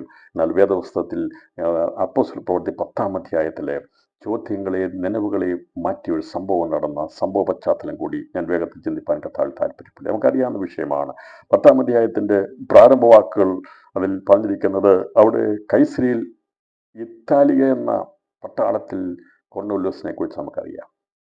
അവൻ ദൈവഭക്തനായിരുന്നു. അവൻ ദൈവത്തെ ഭയപ്പെടുന്നവനും ജനത്തിന് വളരെ ധർമ്മം കൊടുത്തും എപ്പോഴും ദൈവത്തോട് പ്രാർത്ഥിച്ചെന്ന് പറഞ്ഞാൽ ചോദിച്ചുകൊണ്ടിരുന്നവനുമായിരുന്നു. പ്രാർത്ഥിക്കുക എന്ന് പറഞ്ഞാൽ ദൈവത്തോട് ചോദിക്കുക എന്ന, അല്ലേ? നാം ചോദിക്കുക, എല്ലാ സമയവും ദൈവത്തോട് ചോദിക്കുക. മനുഷ്യരോട് ചോദിക്കുന്നവരല്ല, ദൈവത്തോട് ചോദിക്കുന്നു. പ്രാർത്ഥന എന്നുള്ളത് എത്ര വിലയേറിയ കാര്യമാണെന്നറിയാമോ? അത് നമ്മൾ ദൈവത്തോടാണ് ചോദിക്കുന്നത്. അതുകൊണ്ട് കഥ പറഞ്ഞത് പ്രാർത്ഥനയിൽ മടുപ്പരുത്. കാരണം ആരും കേൾക്കാനില്ലല്ലോ, ഒറ്റയ്ക്കിരുന്ന് സംസാരിക്കുകയല്ലേ. അപ്പം നമുക്ക് മടുപ്പ് തോന്നും, ഇല്ലേ? അങ്ങനെയല്ലേ? പ്രാർത്ഥനയിൽ മടുപ്പ് വരാൻ കാരണം അതാ. ഒറ്റയ്ക്കിരുന്ന് നമ്മൾ ഒറ്റയ്ക്ക് പ്രാർത്ഥിക്കുമ്പോൾ നമ്മൾ ആരും കാണാത്ത അദൃശ്യ ദൈവത്തോട് പ്രാർത്ഥിച്ചുകൊണ്ടിരിക്കുക. തിരിച്ചൊരു റിപ്ലൈ നമുക്ക് കിട്ടുന്നില്ല, മറുപടി കിട്ടുന്നില്ല. പക്ഷേ ഈ പ്രാർത്ഥിക്കുന്നവന് അവനറിയാം അവൻ ചെയ്യുന്നത് വെറുതെ അല്ലെന്നുള്ളത്. നമ്മൾ ആലോചിക്കുക, ഒറ്റയ്ക്ക് ഒരു മുറിയിരുന്ന് പ്രാർത്ഥിക്കുക എന്ന് പറഞ്ഞാൽ വെറുതെ ഒറ്റയ്ക്ക് സംസാരിക്കുകയല്ലേ. ലോകപ്രകാരം നോക്കി കഴിഞ്ഞാൽ ഭ്രാന്താണെന്നല്ലേ പറയുള്ളൂ, അല്ലേ? മുറിക്കകത്ത് കയറിയിരുന്ന് തന്നെ പ്രാർത്ഥിക്കുന്ന അർത്ഥം തന്നെ സംസാരിക്കുന്നതിൻ്റെ അർത്ഥം. വാസ്തവത്തിൽ അത് ലോകപ്രകാരം നോക്കിക്കഴിഞ്ഞാൽ എന്താ സത്യത്തിൽ എന്താ? അവന് ഭ്രാന്താണെന്നേ പറയുള്ളൂ. എന്ന് പറഞ്ഞാൽ ഒരു ഉത്തരവും കിട്ടുന്നില്ല. ഈ കൊർന്നേലിയോസ് ചെയ്തുകൊണ്ടിരുന്നത്, അവൻ പ്രാർത്ഥനയിൽ നിരതനായിരുന്നു. അത് ഇവിടെ പറഞ്ഞിരിക്കുന്നത് വളരെയധികം പ്രാർത്ഥിച്ചവനായിരുന്നു എന്നുള്ളത് നമുക്കവിടെ കാണാൻ സാധിക്കുന്നുണ്ട്. അതിൻ്റെ 30-ാം വാക്യം, അതിന് കൊർന്നേലിയോസ് 4 ഈ നേരത്ത് ഞാൻ വീട്ടിൽ 9-ാം മണി നേരത്തെ പ്രാർത്ഥന. 9-ാം മണി നേരത്തെ പ്രാർത്ഥന. 9-ാം മണി എന്ന് പറഞ്ഞാൽ സ്ഥിരമായിട്ട് ഉച്ച കഴിഞ്ഞ് 3 മണിക്ക് പ്രാർത്ഥിക്കുന്നവനായിരുന്നു ഈ കൊർന്നേലിയോസ്. അതിന് കാരണമുണ്ട്. കാരണം എന്താണെന്ന് വെച്ചാൽ 9-ാം മണി 3-ാം നേരത്തെ പ്രാർത്ഥിക്കുക. ഇസ്രായേലിൻ്റെ കണക്കനുസരിച്ച് 9-ാം മണി എന്ന് പറയുമ്പോൾ നമ്മുടെ 3 മണിയാണ്. ഇസ്രായേലിൻ്റെ ചരിത്രം, അതിൻ്റെ സമയമൊക്കെ അറിയാമല്ലോ, അല്ലേ? രാവിലെ 6 മുതൽ പകലിന് 12 മണിക്കൂർ, രാത്രിക്ക് 12 മണിക്കൂർ എന്നാണുള്ളത്. ഈ 9-ാം മണി അഥവാ യേശു ക്രിസ്തു മരിച്ച 9-ാം മണി നേരത്തെ പ്രാർത്ഥന കൊർന്നേലിയോസ് നടത്താൻ കാരണം മറ്റൊന്നുമല്ല, കൊർന്നേലിയോസ് ആണ് ശതാധിപനായി യേശുവിൻ്റെ ക്രൂശിങ്കൽ ഉണ്ടായിരുന്നത്. അപ്പോൾ അന്ന് വരെയും അവൻ ചെയ്ത പല കാര്യങ്ങളും, അനവധി ആൾക്കാരെ അവൻ കൊണ്ടുപോയി ക്രൂശിച്ചു കൊന്നിട്ടുണ്ട്. എന്നാൽ ക്രിസ്തുവിനെ ക്രൂശിക്കേണ്ട ചുമതലയും കൊർന്നേലിയുസിന് ഇറ്റാലിയ പട്ടാളത്തിലെ കൊർന്നേലിയുസിന് നിക്ഷിപ്തമായിരുന്നു. പണ്ട് എടുത്ത വിഷയമാണ്. അപ്പോൾ ഈ അവൻ സ്ഥിരമായിട്ട് ഈ നേരത്തെ ഞാൻ വീട്ടിൽ 9 മണി നേരത്തെ പ്രാർത്ഥന കഴിച്ചുകൊണ്ടിരിക്കും. 9 മണി നേരത്തെ പ്രാർത്ഥന എന്ന് പറഞ്ഞാൽ എല്ലാ ദിവസവും ഉച്ചയ്ക്ക് 3 മണിയാകുമ്പോൾ അവൻ പ്രാർത്ഥിക്കായിരിക്കും. കാരണം യേശു മരിച്ചതിന് ദൃക്സാക്ഷിയായ കൊർന്നേലിയോസ് അവൻ ആ സമയം ഓർത്ത് പ്രാർത്ഥിക്കുക. അതുകൊണ്ടാണ് 9 മണി നേരത്തെ പ്രാർത്ഥന. ക്രിസ്തു മരിച്ചത് 9 മണി നേരമായപ്പോഴാ. എലി എലി ലബ ശബക്താനി എന്ന് പറഞ്ഞുകൊണ്ട് യേശു കാൽവറിയിൽ സ്വന്തം തോളിൽ തല ചായ്ച്ച് മനുഷ്യവംശത്തിൻ്റെ പാപത്തിന് വേണ്ടി അവൻ നിലവിളിച്ച് പ്രാർത്ഥിച്ച് തല ചായ്ച്ചപ്പോൾ ഭൂകമ്പങ്ങളും ഒക്കെ ഉണ്ടായി. ആ സമയത്ത് ഇരുൾ വ്യാപരിച്ചതിനെ കുറിച്ചും നമുക്കറിയാം. വളരെയധികമായ പ്രതിസന്ധി ഉണ്ടായപ്പോൾ ഇതിനെ കാത്തിരുന്നവൻ മനസ്സായി ക്രിസ്തു മരിച്ച സമയത്താണ് ഇവൻ എല്ലാ ദിവസവും കൃത്യമായി പ്രാർത്ഥിക്കുന്നത്. അവൻ്റെ മനസ്സിനെ അത് വല്ലാതെ ആടി ഒളിച്ചു. ഒരു തെറ്റും ചെയ്യാത്ത നീതിമാനായിരിക്കുന്ന ദൈവത്തിനാണ് ഞാൻ വിളിച്ചു പറഞ്ഞു. അന്ന് ലോകത്തിൽ അനേകര് സംസാരിക്കാൻ ഇഷ്ടപ്പെടാതിരുന്ന, മിണ്ടാൻ മടിച്ചിരുന്ന ഒരു കാര്യമായിരുന്നു യേശു ദൈവത്തിനാണെന്നുള്ളത്. എന്നാൽ യേശു ദൈവത്തിനന്ന് കാൽവരിയുടെ മലമുകളിൽ നിന്ന് ഒരുവൻ വിളിച്ചു പറഞ്ഞവൻ സാക്ഷാൽ ദൈവത്തിനാകുന്നുവെന്ന് യേശുവിന് മരണം കണ്ടുകൊണ്ട് വിളിച്ചു പറഞ്ഞു. ആ സമയം അവന് മറക്കാൻ കഴിയത്തില്ല. നമുക്കറിയാമല്ലോ, നമ്മുടെ ജീവിതത്തിൻ്റെ ഏതെങ്കിലും സമയങ്ങൾ, വർഷങ്ങൾ, പ്രത്യേക സമയങ്ങളൊക്കെ ഉണ്ടാകുമ്പോൾ ആ സമയം മറന്നു പോകത്തില്ല. ഇന്ന സമയത്ത് ഇന്നെന്ന് പറയും. അപ്പോൾ ഇത് ക്രിസ്തുവിൻ്റെ മരണത്തിന് ശേഷമായി ഇവന് ആ ദിവസം ആ സമയം അവന് മറന്നു പോകാൻ കഴിയാതെ അവൻ വളരെ മാനസാന്തരമുള്ളവനായി ദൈവസന്നിധിയിൽ അവൻ സമർപ്പിക്കപ്പെടുവാനിടയായി തീർന്നു. അതുകൊണ്ടാണ് ഈ 3 മണി നേരത്തെ പ്രാർത്ഥന അവൻ മുടക്കാതിരുന്നത്. എന്ന് പറഞ്ഞാൽ നമ്മുടെ 3 മണി നേരത്തെ, അഥവാ ഉച്ച കഴിഞ്ഞത് 9 മണി നേരത്തെ, 9 മണി യെശയ്യാവിന്റെ ആ സമയത്തെ കണക്കനുസരിച്ചുള്ള 3 മണി നേരത്തെ പ്രാർത്ഥന മുടക്കാതെ പ്രാർത്ഥിച്ചുകൊണ്ടിരുന്നത്. അവൻ്റെ ജീവിതത്തിൽ മറന്നു പോകാൻ കഴിയും. ചില ദിവസങ്ങളൊക്കെ നമ്മൾ എടുത്ത് പ്രാർത്ഥിക്കും. വിവാഹം കഴിഞ്ഞ ദിവസം, കുഞ്ഞുങ്ങളുണ്ടായ ദിവസമൊക്കെ നമ്മൾ പ്രാർത്ഥിക്കാറില്ലേ? പക്ഷേ ഇവൻ്റെ ജീവിതത്തിൽ അങ്ങനെ ഒരു വർഷത്തിൽ ഓർക്കാനുള്ള കാര്യമല്ല സംഭവിച്ചത്. ലോക ചരിത്രത്തെ മാറ്റിമറിച്ച നസ്രയന്റെ മരണത്തെ കണ്ടു കഴിഞ്ഞപ്പോൾ അവൻ്റെ ജീവിതത്തിൽ ആ സമയം അവൻ കുറിച്ചിട്ടു. ഈ സമയമാണ് യേശു മരിച്ചത്. ആ സമയത്ത് എനിക്ക് പ്രാർത്ഥിച്ചേ മതിയാകുള്ളൂ.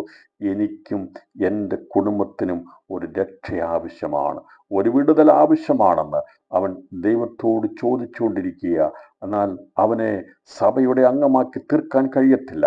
അന്നത്തെ ഇസ്രായേലിൻ്റെ പാരമ്പര്യമനുസരിച്ചുള്ള അവരാണ് ദൈവഭാഗത്തേക്ക് പുതിയ നിയമത്തിൽ യെരൂശലേമിലെ സഭയെ സ്ഥാപിക്കുവാൻ വേണ്ടി ദൈവം കയ്യിലെടുത്തത്. അപ്പോൾ അവർ മുഖാന്തരമായി അവരൊരിക്കലും അന്യജാതിക്കാരെ കൂട്ടത്തില്ല എന്നുള്ളത് ദൈവത്തിനറിയാം. എന്നാൽ അവൻ ചോദിച്ചതിനേക്കാൾ ആത്യന്തപരമായി ചെയ്യുവാൻ സ്വർഗം അത് നേരത്തെ പ്ലാൻ ചെയ്തിരുന്നു. എന്നാൽ മറ്റൊരുവൻ ചിന്തിച്ചുകൊണ്ടിരിക്കുക. അവൻ്റെ ചിന്ത എന്താണെന്നുള്ളതാണ് അതിൻ്റെ 2ാമത്തെ പാരഗ്രാഫിൽ പറഞ്ഞിരിക്കുന്നത്. അപ്പോൾ ഒരുവൻ ചോദിച്ചുകൊണ്ടിരിക്കുക, ദൈവമേ, എനിക്കും രക്ഷിക്കപ്പെടണം, എൻ്റെ കുടുംബത്തിനും വിടുതൽ ആവശ്യമാണ്. നീ മനുഷ്യപാപത്തിന് വേണ്ടി മരിച്ചെന്ന് എനിക്കറിയാം, പക്ഷേ സഭയുടെ അംഗമായി തീരുവാൻ എനിക്ക് കഴിയത്തില്ല. ഞാൻ വിചാരിക്കുന്ന അങ്ങനെ ഞാൻ പ്രാർത്ഥിച്ച് കാരണം എന്തായാലും അവൻ ചോദിച്ചിട്ടുണ്ട്, എങ്ങനെയാണ് ആരാധിക്കേണ്ടത്, എങ്ങനെയാണ് പ്രാർത്ഥിക്കേണ്ടത്, എങ്ങനെ എനിക്കൊരു വിടുതൽ കിട്ടും ദൈവമേ എന്ന് ചോദിച്ചുകൊണ്ട് ഇവൻ പ്രാർത്ഥിച്ചുകൊണ്ടിരിക്കുന്ന പ്രാർത്ഥന ഇവൻ നടന്നുകൊണ്ടിരിക്കുക. മറുഭാഗത്ത് അവൻ്റെ ചോദ്യങ്ങൾക്ക് മറുപടി നൽകുവാൻ വേണ്ടി, അവൻ ചോദിച്ചതിനേക്കാൾ നനച്ചതിനേക്കാൾ അത്യന്തപരമായി ചെയ്യുവാൻ വേണ്ടി ദൈവാത്മാവ് വ്യാപരിക്കും. ഇന്ന് രാത്രി പ്രാർത്ഥനയിൽ ഞാൻ ദൂതറിയിക്കുമ്പോൾ ഒരു കാര്യം മനസ്സിലാക്കിക്കൊള്ളുക. ആത്മീയ കാര്യത്തിന് വേണ്ടി ആഗ്രഹിച്ച് പ്രാർത്ഥിച്ചു തുടങ്ങുക.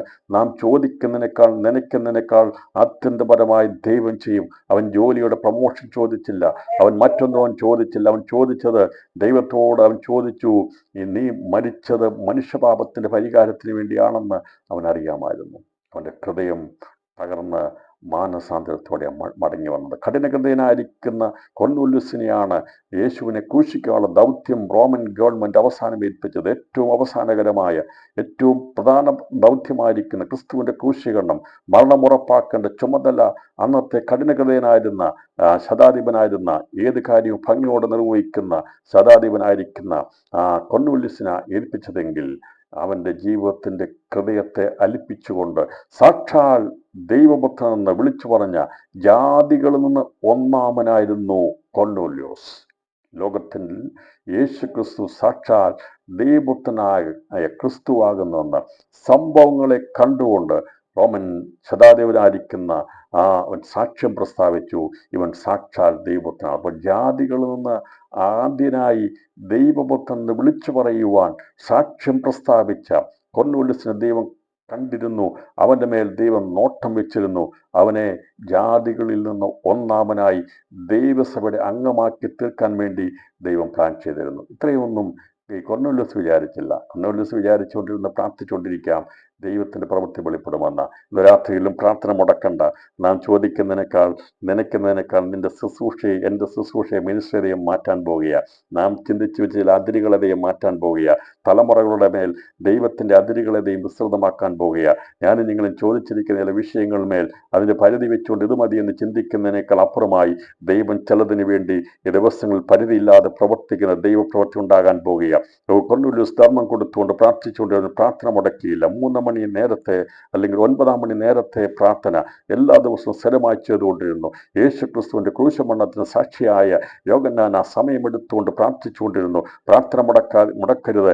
പ്രാർത്ഥനയെ തുടർന്നുകൊണ്ടിരിക്കുക. ദൈവം ചെയ്ത വൻകാര്യങ്ങളെ ഓർത്തുകൊണ്ട് പ്രാർത്ഥിച്ചുകൊണ്ടിരിക്കുക. നിശ്ചയമായിട്ടും അസാധാരണമായ സംഭവം അവിടെ സംഭവിക്കുക തന്നെ ചെയ്യും. ഇവൻ പ്രാർത്ഥിച്ചുകൊണ്ടിരുന്നപ്പോൾ ദൈവദൂതൻ അവിടെ പ്രത്യക്ഷപ്പെട്ടു. കൊർന്നേല്യോസേ എന്ന് തന്നോട് പറയുന്നതും കേട്ടു. ദൈവദൂതൻ തൻ്റെ അടുക്കൽ വന്ന് അകത്ത് വരുന്ന കണ്ടു. ദൈവത്തിൻ്റെ സമയമാകുന്നവരെയും ദൂതൻ വരത്തില്ല, പ്രവർത്തിക്കത്തില്ല. അതിനൊരു സമയമുണ്ട്. എന്നാണ് ജാതികളിൽ നിന്ന് ഒരു കൂട്ടം ജനത്തെ ദൈവസഭയോട് ചേർക്കേണ്ടത് എന്നുള്ളത് ദൈവം നേരത്തെ കണ്ടിരുന്നു. അതിൻ്റെ സമയം വരെയും ഇവൻ പ്രാർത്ഥനാനിരതനായിരുന്നു. അതുകൊണ്ട് ദിവസം ദൈവത്തിന് സമയമുണ്ട് കേട്ടോ നമുക്ക് വേണ്ടി പ്രവർത്തിപ്പാൻ. എല്ലാവരും കരമുയർത്തി ദൈവത്തെ സ്തോത്രം ചെയ്താകട്ടെ. നമ്മൾ പ്രാർത്ഥിക്കുന്ന വിഷയങ്ങൾക്ക് വേണ്ടി ദൈവം ഒരു സമയം കുറിച്ച് വെച്ചിട്ടുണ്ട്. ആ സമയത്ത് ദൂതൻ പ്രത്യക്ഷപ്പെടും. നമ്മുടെ പ്രാർത്ഥനയ്ക്ക് മറുപടി കിട്ടും. നാം ചോദിക്കുന്നതിനേക്കാൾ ദൈവം അത്യന്തപരമായി ചെയ്യാൻ പോകുക. കൊർന്നേല്യോസ് ചോദിക്കുന്ന ചോദ്യത്തിന് അവൻ എന്ത് ചോദിച്ചു എന്നുള്ളതല്ല, ആ ചോദിച്ചതിനേക്കാൾ ആത്യന്തമായി ദൈവം അവനെ ആദരിക്കുവാൻ വേണ്ടി സ്വർഗം പ്ലാൻ ചെയ്തിരുന്നു. ദൂതനെ അവൻ്റെ അടുക്കലയച്ചു. അവിടെ നിരവധി മഹാപുരോഹിതന്മാരും പുരോഹിതന്മാരും ഒക്കെ ആണ്ടുതോറും അവിടെ അല്ലെങ്കിൽ എല്ലാ ദിവസവും അവരുടെ കാലപ്പഴക്കം അനുസരിച്ചുള്ള ശുശ്രൂഷ ചെയ്യുന്ന ഒരുപാട് പേര് യെരൂശലേമിലുണ്ടായിരുന്നു. അവിടെ ഒന്നും അടുത്ത ദൂതൻ പോയില്ല. എന്നാൽ ജാതീയനായിരിക്കുന്ന കൊർന്നേല്യോസ് ശതാധിപന അവൻ ദൈവത്തിൽ മുട്ടുമടക്കി എല്ലാ ദിവസവും യേശു മരിച്ച സമയത്ത് അവൻ ആ കണ്ട സംഭവങ്ങളെ ഓർത്തോട് പ്രാർത്ഥിച്ചുകൊണ്ടിരിക്കുക. അവൻ പ്രാർത്ഥിച്ചപ്പോൾ ആ ദൈവത്തിൻ്റെ വിടുതലിൻ്റെ സമയമായപ്പോൾ അവൻ ഇരുന്ന സ്ഥലത്തേക്ക് ദൂതനെ ഇറക്കിയെങ്കിൽ ഇന്ന് രാത്രി ഞാൻ ആത്മാവിൽ വിളിച്ചു പറയുക, ദൂതൻ ഇറങ്ങി വന്ന് ആലോചന പറയുന്നത് പോലെ ഈ ദിവസങ്ങളിൽ നമ്മുടെ പ്രാർത്ഥനകൾക്ക് നാം ചോദിക്കുന്നതിന് അത്യന്തമധികമായി പ്രവർത്തിക്കാൻ വേണ്ടി ദൈവം ചില ആലോചന അറിയിക്കാൻ പോവുക. അതെ, ദൂതനെ അയക്കാൻ പോവുക. ദൂതൻ എന്ന് പറഞ്ഞാൽ മെസ്സേജ് നൽകാൻ പോവുക. ആ ദൈവത്തിൻ്റെ ദൂത് അറിയിക്കാൻ പോവുക. ദൈവത്തിൻ്റെ പ്രവൃത്തി വെളിപ്പെടാൻ പോവുക. ദൈവത്തിൻ്റെ ആലോചന അറിയിക്കാൻ പോവുക. പ്രാർത്ഥനയ്ക്ക് മറുപടി ലഭിക്കും. നിശ്ചയമായിട്ടും അതിന്മേൽ ദൂത അറിയിക്കുന്ന ദൈവപ്രവൃത്തി ഉണ്ടാകുമെന്നാണ് ഇവിടെ നമുക്ക് കാണാൻ സാധിക്കുന്നത്. ഇന്ന് രാത്രി ഞാൻ സന്തോഷത്തോടെയാണ് ദൂത അറിയിക്കുന്നത്. പ്രിയപ്പെട്ടവരെ, പ്രാർത്ഥിച്ച് മടുത്തു പോകുവാനല്ല, അതേ പ്രാർത്ഥനയിൽ നിരതരായി കഴിയുമ്പോൾ ദൈവത്തിൻ്റെ സമയമാകുമ്പോൾ ദൈവം ഇടപെടും. ഞാനും നിങ്ങളും ഇരിക്കുന്ന സ്ഥലത്ത് ദൈവത്തിൻ്റെ ആലോചന അയക്കും. പുതിയ നിയമത്തിൻ്റെ എല്ലാ ഭാഗങ്ങളും എടുത്ത് ചിന്തിച്ചു കഴിഞ്ഞാൽ നമുക്ക് കാണാൻ സാധിക്കും. ഇത് രാത്രി മറ്റൊരു സംഭവം കൂടി ഞാൻ വേഗത്തിൽ കാണിക്കാം. ഞാനത് എടുത്തിരുന്നു, പക്ഷേ അത് സമയമില്ലാത്തവനെ വിട്ടുകളയുവാനാണ് വിചാരിച്ചത്. എന്നാൽ നമുക്ക് കാണാൻ സാധിക്കുന്നത് മത്തായി സുവിശേഷം 1-ാം അധ്യായത്തിൽ ഒരുവന്റെ നിലവിനെ ദൈവം മാറ്റി എഴുതുവാൻ ഇടയാത്തതെന്നു. യേശു ക്രിസ്തു ജനിക്കുന്നതിനുള്ള ബന്ധത്തിൽ ജോസഫ് യേശുവിൻ്റെ വളർത്തുപിതാവായിരിക്കുന്ന മറിയയുടെ ഭർത്താവായിരിക്കുന്ന ജോസഫ് നനച്ചിരിക്കുകയാണ്. അവിടെ നമുക്ക് കാണാൻ സാധിക്കുന്നത് ജോസഫ് അവൻ ചിന്തിച്ചുകൊണ്ടിരിക്കുകയാണ്. അപ്പോൾ ഇവിടെ ചോദിക്കുന്നത് അപ്പുറമായി പ്രവർത്തിക്കുന്ന ദൈവം അവൻ്റെ നിലവിന് അപ്പുറമായി പ്രവർത്തിക്കുന്നത് പോലെ, ചിന്തിക്കുന്ന അപ്പുറമായി പ്രവർത്തിക്കുന്നത് പോലെ, ചോദിച്ചതിനധികമായി പ്രവർത്തിക്കുന്നത് പോലെ ജോസഫിൻ്റെ ചോദ്യങ്ങൾക്കും അവൻ്റെ നിലവിനും അത്യന്തം അപ്പുറമായി ദൈവം പ്രവർത്തിപ്പാൻ ഇടയാത്തീർന്നു. അതിൻ്റെ മത്തായി സുവിശേഷം 1-ാം അധ്യായത്തിൽ 20-ാം വാക്യത്തിൽ പറയുന്നത്, ഇങ്ങനെ നനച്ചിരിക്കുമ്പോൾ കർത്താവിൻ്റെ ദൂതൻ അവന് സ്വപ്നത്തിൽ പ്രത്യക്ഷനായി. അപ്പോൾ ചോദിച്ചുകൊണ്ടിരിക്കുന്ന കൊർന്നേല്യോസിൻ്റെ അടുക്കൽ പ്രത്യക്ഷനായി അവനോട് പറഞ്ഞതും ഈ എന്ത് ചെയ്യണമെന്നറിയാതെ നീതിമാനായിരിക്കുന്ന മറിയയ്ക്ക് വേണ്ടി വിവാഹം നിശ്ചയം ചെയ്തിരിക്കപ്പെട്ടിരിക്കുന്ന യോസഫ്. അവനും വല്ലാതെ ഭയപ്പെട്ടു, അവനും വല്ലാതെ ചിന്തയിൽ വല്ലാതെ ഭാരപ്പെട്ടിരിക്കുക. നീതിമാന എന്ത് എന്നറിയാൻ ദൈവത്തോട് അവൻ ചോദിക്കുക. എന്നാൽ യേശു ക്രിസ്തുവിന്റെ ജനനം ഇവണ്ണമായിരുന്നു. അവൻ്റെ അമ്മയായ മറിയ ജോസഫിന് വിവാഹം നിശ്ചയിക്കപ്പെട്ട ശേഷം അവർ കൂടി വരും മുമ്പ് പരിശുദ്ധാത്മാവിനാൽ ഗർഭിണിയായി എന്ന് കണ്ടു. അവളുടെ ഭർത്താവായി യോസഫ് നീതിമാനാകൊണ്ടും അവൾക്ക് ലോക അപവാദം വരുത്തുവാൻ അവന് മനസ്സിലായിക്കൊണ്ടും അവളെ ഗൂഢമായി ഉപേക്ഷിപ്പാൻ ഭാവിച്ചു. ഇങ്ങനെ നനച്ചിരിക്കുമ്പോൾ ആലോചിച്ച് നോക്കണം, മറിയയുടെ ജീവിതത്തിന്റെ പ്രതിസന്ധി ആകാമായിരുന്നു. എന്നാൽ ദൈവം അനുവദിച്ചു കൊടുത്തില്ല. അവന്റെ നിലവിനെ അന്ന് രാത്രി ദൈവം മാറ്റി. ജോസഫ് വിചാരിച്ചു, നാളെ ആരും അറിയാതെ ഈ മറിയയുമായിട്ടുള്ള ബന്ധം എനിക്ക് വേണ്ട, ഞാൻ അവളെ വിവാഹം കഴിക്കുന്നത്. അവൻ ചിന്തിച്ചു, ഗൂഢമായി ഉപേക്ഷിപ്പാൻ ഏതെങ്കിലും ഒരു കാര്യം പറഞ്ഞ്, മറിയയുടെ കുഴപ്പമാണെന്ന് പറഞ്ഞല്ല, എന്തെങ്കിലും കാര്യം പറഞ്ഞ് എനിക്ക് മാറണം എന്നുള്ള രീതിയിലാണ് ജോസഫ് കിടന്നത്. അങ്ങനെ ചിന്തിച്ചു കഴിഞ്ഞാൽ നോക്കിയേ, ഇവൻ നീതിമാനാകൊണ്ട് അവൾക്ക് ലോകാപവാദം വരുത്താതിരിക്കാൻ വേണ്ടി അവൻ പരിശ്രമിച്ചു. പക്ഷേ അവനൊരിക്കലും ഉൾക്കൊള്ളാൻ കഴിയാത്തൊരു കാര്യമായതുകൊണ്ട് അവൻ ചിന്തിച്ചു, ഇത് എനിക്ക് എങ്ങനെയെങ്കിലും ഉപേക്ഷിക്കണമെന്നുള്ളത്. ഗൂഢമായി ഉപേക്ഷിപ്പാൻ ഭാവിച്ചു. ഞാൻ വിചാരിക്കുന്നത് ജോസഫ് വേറെ എവിടെയെങ്കിലും സ്ഥലത്തേക്ക് സ്ഥലം വിട്ടേനെ. കാരണം ഇങ്ങനെയൊരു കുഴപ്പമില്ലല്ലോ. ഇങ്ങനെ സംഭവിച്ചു കഴിഞ്ഞാൽ, മറിയ ഗർഭിണിയായെന്ന് കണ്ടു കഴിഞ്ഞാൽ ഏതായാലും അവൾ പ്രസവിക്കും. എന്നാൽ ഈ ഒരു ബന്ധം മുമ്പോട്ട് കൊണ്ടുപോകാൻ അവൻ ഇഷ്ടപ്പെടുന്നില്ല. അതുകൊണ്ട് എന്നാൽ മറിയയ്ക്കൊരു ദോഷം വരാനും അവന് ഇഷ്ടമല്ല. ആ ഒരു സന്ദേഹത്തിലാണ് ജോസഫ് ആയിരുന്നത്. മറിയയ്ക്കൊരു ദോഷം വരാൻ പാടില്ല, അവൾക്ക് ലോകാവാദം വരാൻ പാടില്ല. പക്ഷേ മറിയ സംസാരിച്ച് കാണും എന്നതുപോലെയാണ് സംഭവം എന്നുള്ളത്. പക്ഷെ അവന് വിശ്വസിക്കാൻ കഴിയുന്നില്ല. അവൻ വിചാരിച്ച് കാണും, ഈ സ്ഥലം വിട്ട് എവിടെയെങ്കിലും മാറിപ്പോകാം, ആരും അറിയണ്ട, അവൾ പ്രസവിക്കട്ടെ, ഞാൻ എവിടെയെങ്കിലും പോയി കഴിഞ്ഞാൽ എന്നിൽ ഗർഭിണിയായി പ്രസവിച്ചെന്നുള്ളത് ആയിക്കൊള്ളുമല്ലോ എന്നുള്ള ചിന്തയായിരിക്കാം ഗൂഢമായി ഉപേക്ഷിപ്പാൻ ജോസഫ് തീരുമാനിച്ചത്. എന്നാൽ അന്ന് രാത്രിയിൽ ദൈവം അവൻ്റെ നിലവിനെ മാറ്റിയെഴുതാൻ വേണ്ടി ഇടപെട്ടു. ഇങ്ങനെ നനച്ചിരിക്കുമ്പോൾ, ഞാൻ പറഞ്ഞ പുതിയ നിയമത്തിന് ആരംഭത്തിൻ്റെ സമയമാണ്, ദൈവം അനേകരുടെ നിലവിനെ മാറ്റിയിട്ടുണ്ട്.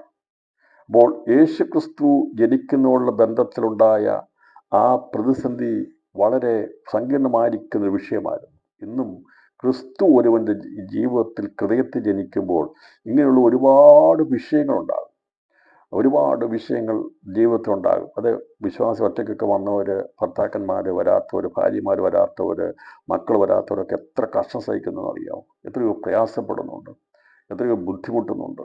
അവരൊക്കെയും ചിന്തിക്കുന്നത് എത്ര പ്രതിസന്ധിയാണ്, എങ്ങനെയാണ് ഇതിനകത്താണ് യേശു ഉള്ളത്തിൽ ജനിച്ചു, അല്ലെങ്കിൽ ക്രിസ്തുവിൽ വിശ്വാസത്തിൽ വന്നുപോയി, എങ്ങനെ ഈ വിഷയം അവതരിപ്പിക്കും, എങ്ങനെ മുമ്പോട്ട് പോകുമെന്ന് ചിന്തിച്ച് വളരെ ഭാരപ്പെടുന്ന ഒരുപാട് വ്യക്തികൾ ലോകത്തിലുണ്ട്, സമൂഹത്തിലുണ്ട്.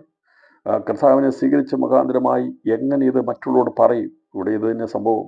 മറിയയുടെ ഉദരത്തിൽ യേശു ജനിച്ച മുഖാന്തരമായി അന്നത്തെ സാഹചര്യത്തിൽ ന്യായപ്രമാണത്തിൻ്റെ രീതി അനുസരിച്ച്, യഹൂദൻ്റെ സ്ഥിതി അനുസരിച്ച് ഒരിക്കലും അത് മുമ്പോട്ട് കൊണ്ടുപോകാൻ കഴിയാത്ത കാര്യമാണ്.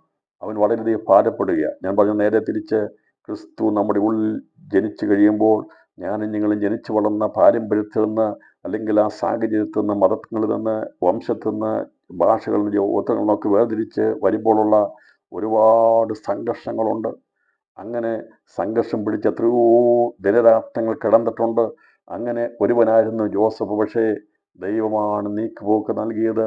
ഇന്ന് രാത്രിയിൽ ഞാൻ ദൈവത്തിന് സ്തോത്രം ചെയ്യുന്നു.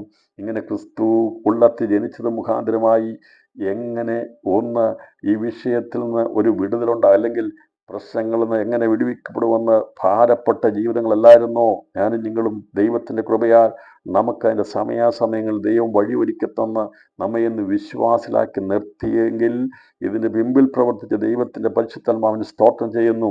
അന്ന് രാത്രിയിൽ അവൻ്റെ സംശയത്തിന് മറുപടി കൊടുക്കുവാൻ മറിയയുടെ ഉദരത്തിൽ പറന്ന ദൈവത്തായിരിക്കുന്ന ക്രിസ്തു ആരാണെന്ന് വെളിപ്പെടുത്തി കൊടുത്ത് അവൻ്റെ സംശയം മാറ്റിയതുപോലെ ദിവസങ്ങളിൽ ക്രിസ്തു നമ്മുടെ ഉള്ളിൽ ജനിച്ചപ്പോൾ അവൻ സാക്ഷാൽ ദൈവമാണെന്ന് സത്യമാർഗമാണെന്ന് മനസ്സിലാക്കിയതുകൊണ്ട് ദൈവാത്മാ നമുക്ക് ഉറപ്പ് നൽകിയതുകൊണ്ട് ഞാൻ നിന്നെ ഒരു നാളും കൈവിടുകയില്ല, തള്ളിക്കളയുകയുമില്ലെന്നുള്ള ദൈവത്തിൻ്റെ വാക്തത്വം ലഭിച്ചതുകൊണ്ടാണ് ഞാൻ നിങ്ങളെ നിൽക്കുന്നത്. നമ്മളാരും നിന്നതല്ല, ദൈവം നമ്മളെ നിർത്തിയതാണ്. ഇന്ന് പകൽ സമയം ഞാൻ ദൂതെടുത്തപ്പോൾ ശത്രുഘ്ന മേശാവേന്ദ്രഭൂമിൻ്റെ ഒക്കെ കാര്യങ്ങൾ പറഞ്ഞപ്പോൾ ദൈവത്തിൽ ആശ്രയിക്കുന്നവർ എന്നേക്കും നിൽക്കുന്ന സിയോൻ പർവ്വതം പോലെയാന്ന് പറഞ്ഞപ്പോൾ അവരെ ദൈവം നിർത്തുകയാണ് ചെയ്തത്.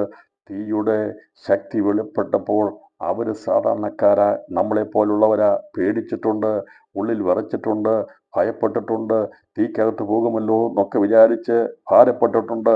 പക്ഷേ അവരെ അവിടെ നിർത്തേണ്ടത് അന്നത്തെ ബാബേൽ സാമ്രാജ്യത്തിന് മുമ്പിൽ അവരെ 3 പേരെ അവിടെ നിർത്തേണ്ടത് ദൈവത്തിൻ്റെ ദൗത്യമായിരുന്നു, ദൈവത്തിൻ്റെ പദ്ധതിയായിരുന്നു. ദൈവം അവരെ നിർത്താനിടയായിത്തീർന്നു. ഇന്ന് എന്നെ കേൾക്കുന്ന പ്രിയപ്പെട്ടവരെ, നമ്മുടെ ശക്തി കൊണ്ടോ ബുദ്ധി കൊണ്ടോ ഒന്നുമല്ല നാം നിൽക്കുന്നത്.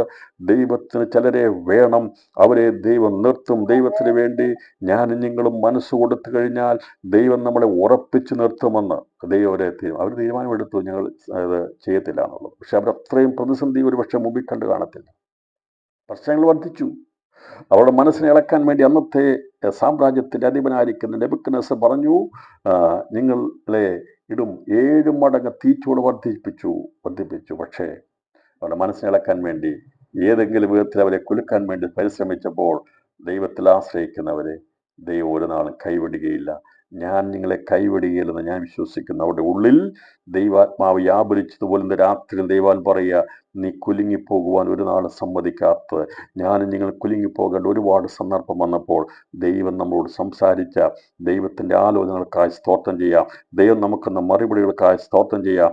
അതേ, വീണ് കിടന്നപ്പോൾ, ഉരുണ്ട് പ്രാർത്ഥിച്ചപ്പോൾ, തളർന്നു പോയപ്പോൾ കരം പിടിച്ചെഴുന്നേൽപ്പിച്ച് ഞാൻ നിന്നെ കൈവിടത്തില്ല എന്ന് പറഞ്ഞ് ഇമ്പശബ്ദത്തിനായി ഇന്ന് രാത്രി ഞാൻ സ്തോത്രം ചെയ്യുക. നാം നനച്ചതിനേക്കാൾ ചോദിച്ചതിനേക്കാൾ ആത്യന്തപരമായി ചെയ്തത് ദൈവം നമ്മെ നിർത്തിയത് കൊണ്ട്, ദൈവത്തിൻ്റെ കല നമുക്ക് അനുകൂലമായതുകൊണ്ട്.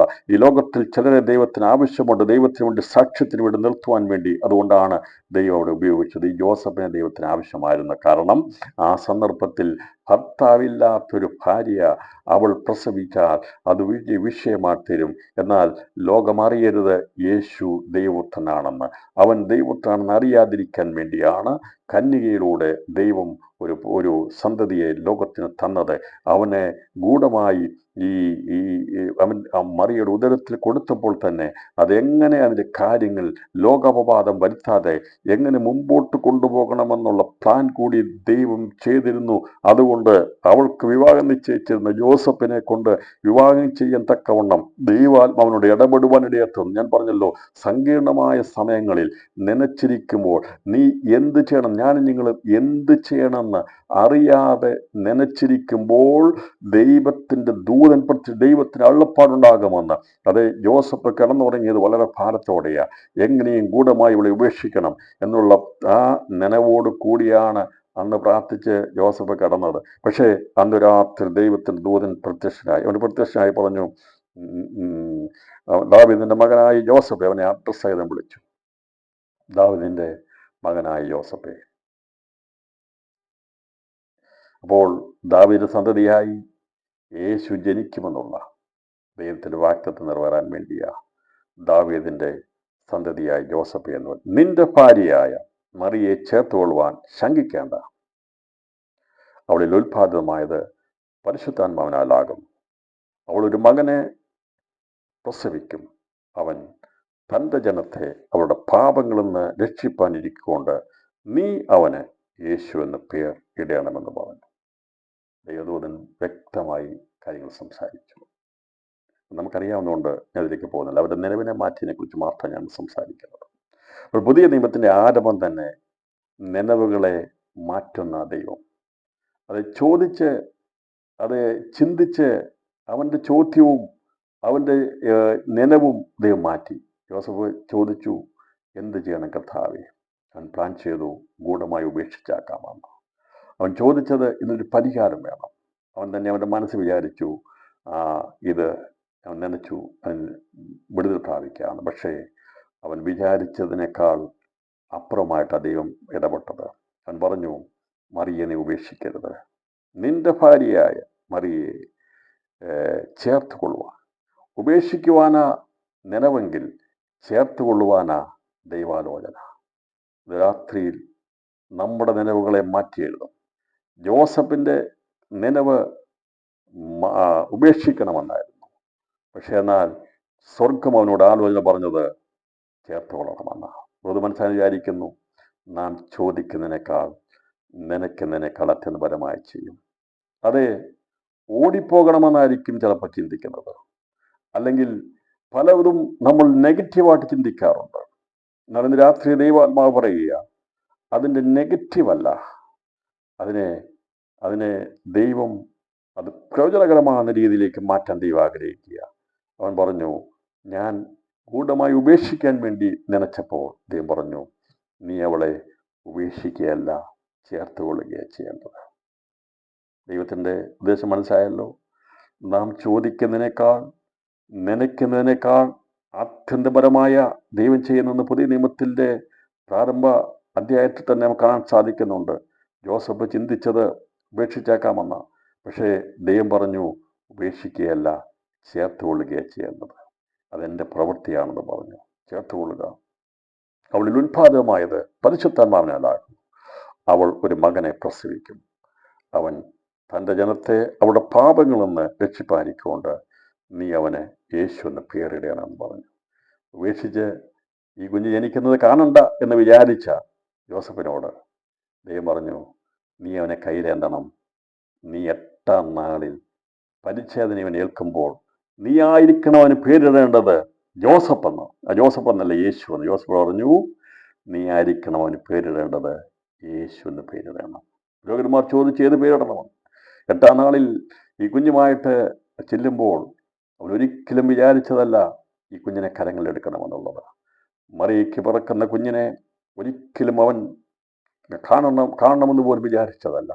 എങ്ങനെയും ഇവിടുന്ന് രക്ഷപ്പെടണം, അവളെ ഉപേക്ഷിച്ച് പോകണമെന്നുള്ള ചിന്തയോടെയായിരുന്നെങ്കിൽ ദൈവം പറഞ്ഞു, യഹൂദൻ്റെ മര്യാദ പ്രകാരം 8-ാം നാളിൽ പരിച്ഛേദന ഏൽക്കുമ്പോൾ ആ ദിവസമാണ് പേരിടേണ്ടത്.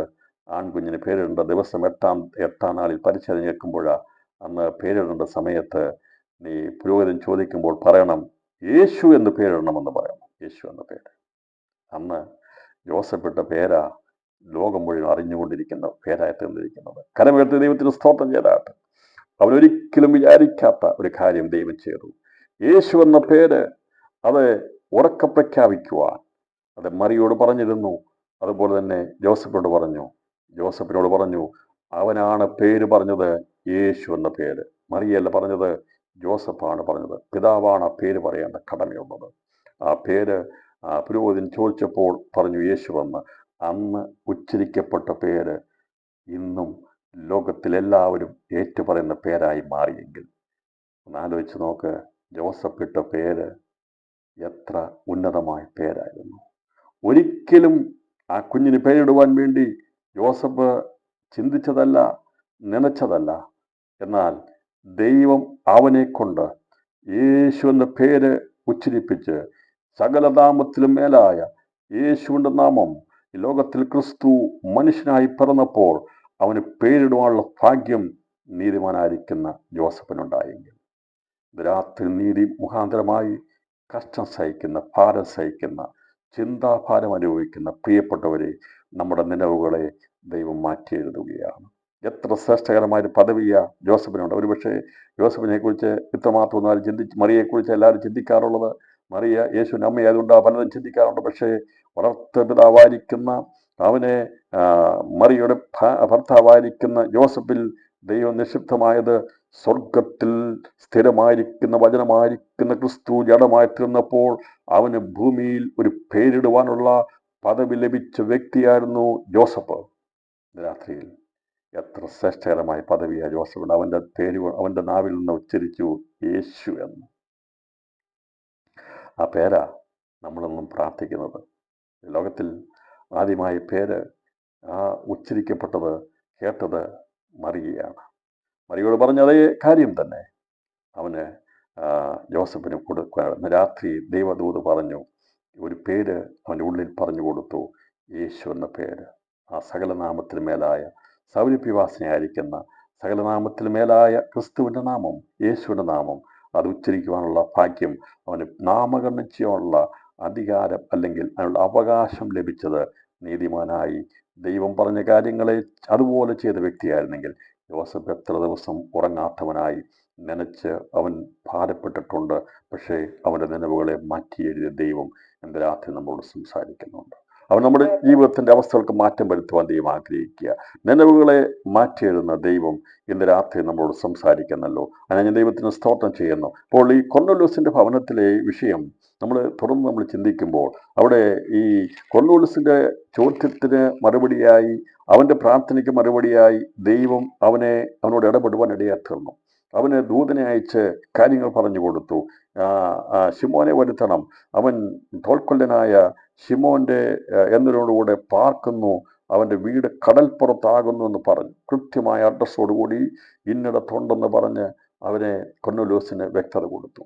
ഇത്രയും അഡ്രസ്സ് കിട്ടിയപ്പോൾ പിന്നീട് അവന് മനസ്സിലായി, ലൊക്കേഷൻ കൊടുത്തു. ഇന്നത്തെ ലൊക്കേഷൻ മാപ്പാണ്. നമുക്കറിയാം, എവിടെയെങ്കിലും പോകണമെന്നുണ്ടെങ്കിൽ നമ്മളൊക്കെ അവിടെ വന്നിട്ട് ഫോണൊക്കെ എടുത്തിട്ട് ലൊക്കേഷൻ മാപ്പ് ഗൂഗിളിൽ അടിച്ചു കൊടുത്തു കഴിഞ്ഞാൽ ലൊക്കേഷൻ മാപ്പ് കിട്ടും, ആരുടെ വീട്ടിൽ എവിടെ വേണം പോകാം. അതുകൊണ്ടൊക്കെയാണ് നമുക്കറിയാമല്ലോ, കഴിഞ്ഞ ദിവസം ഹമാസിൻ്റെ നേതാക്കന്മാരെയൊക്കെ ഖത്തറിൽ ചെന്നപ്പോൾ ലൊക്കേഷൻ ചെയ്ത് അവരായിരുന്ന ഫ്ലാറ്റ് മാത്രം നശിപ്പിച്ച് കളഞ്ഞത്. കാരണം ഇന്ന് ആരെയും ട്രേസ് ഔട്ട് ചെയ്യാൻ പറ്റുന്ന രീതിയിലുള്ള കാര്യങ്ങളൊക്കെ വന്നിരിക്കുക. അന്ന് ഈ അഡ്രസ്സ് കൃത്യമായി ദൈവം ലൊക്കേഷൻ മാപ്പ് പറഞ്ഞു കൊടുത്തു. ഇന്നടത്താണ് സംശയം ഉണ്ടാകാൻ പാടില്ല.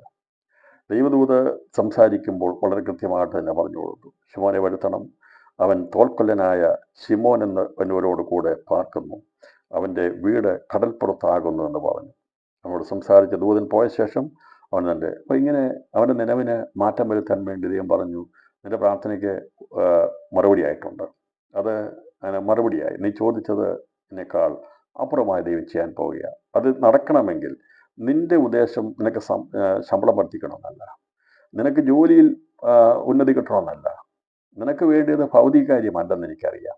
പ്രിയപ്പെട്ടവരെ, ഈ കൊർന്നേല്യോസിന് ഒറ്റ ചിന്തയുള്ളൂ. യേശുവിൻ്റെ മരണം കണ്ടോടുകൂടി അവൻ ഒറ്റ ചിന്തയുള്ളൂ, യേശുവിനെ എനിക്ക് ആരാധിക്കണം.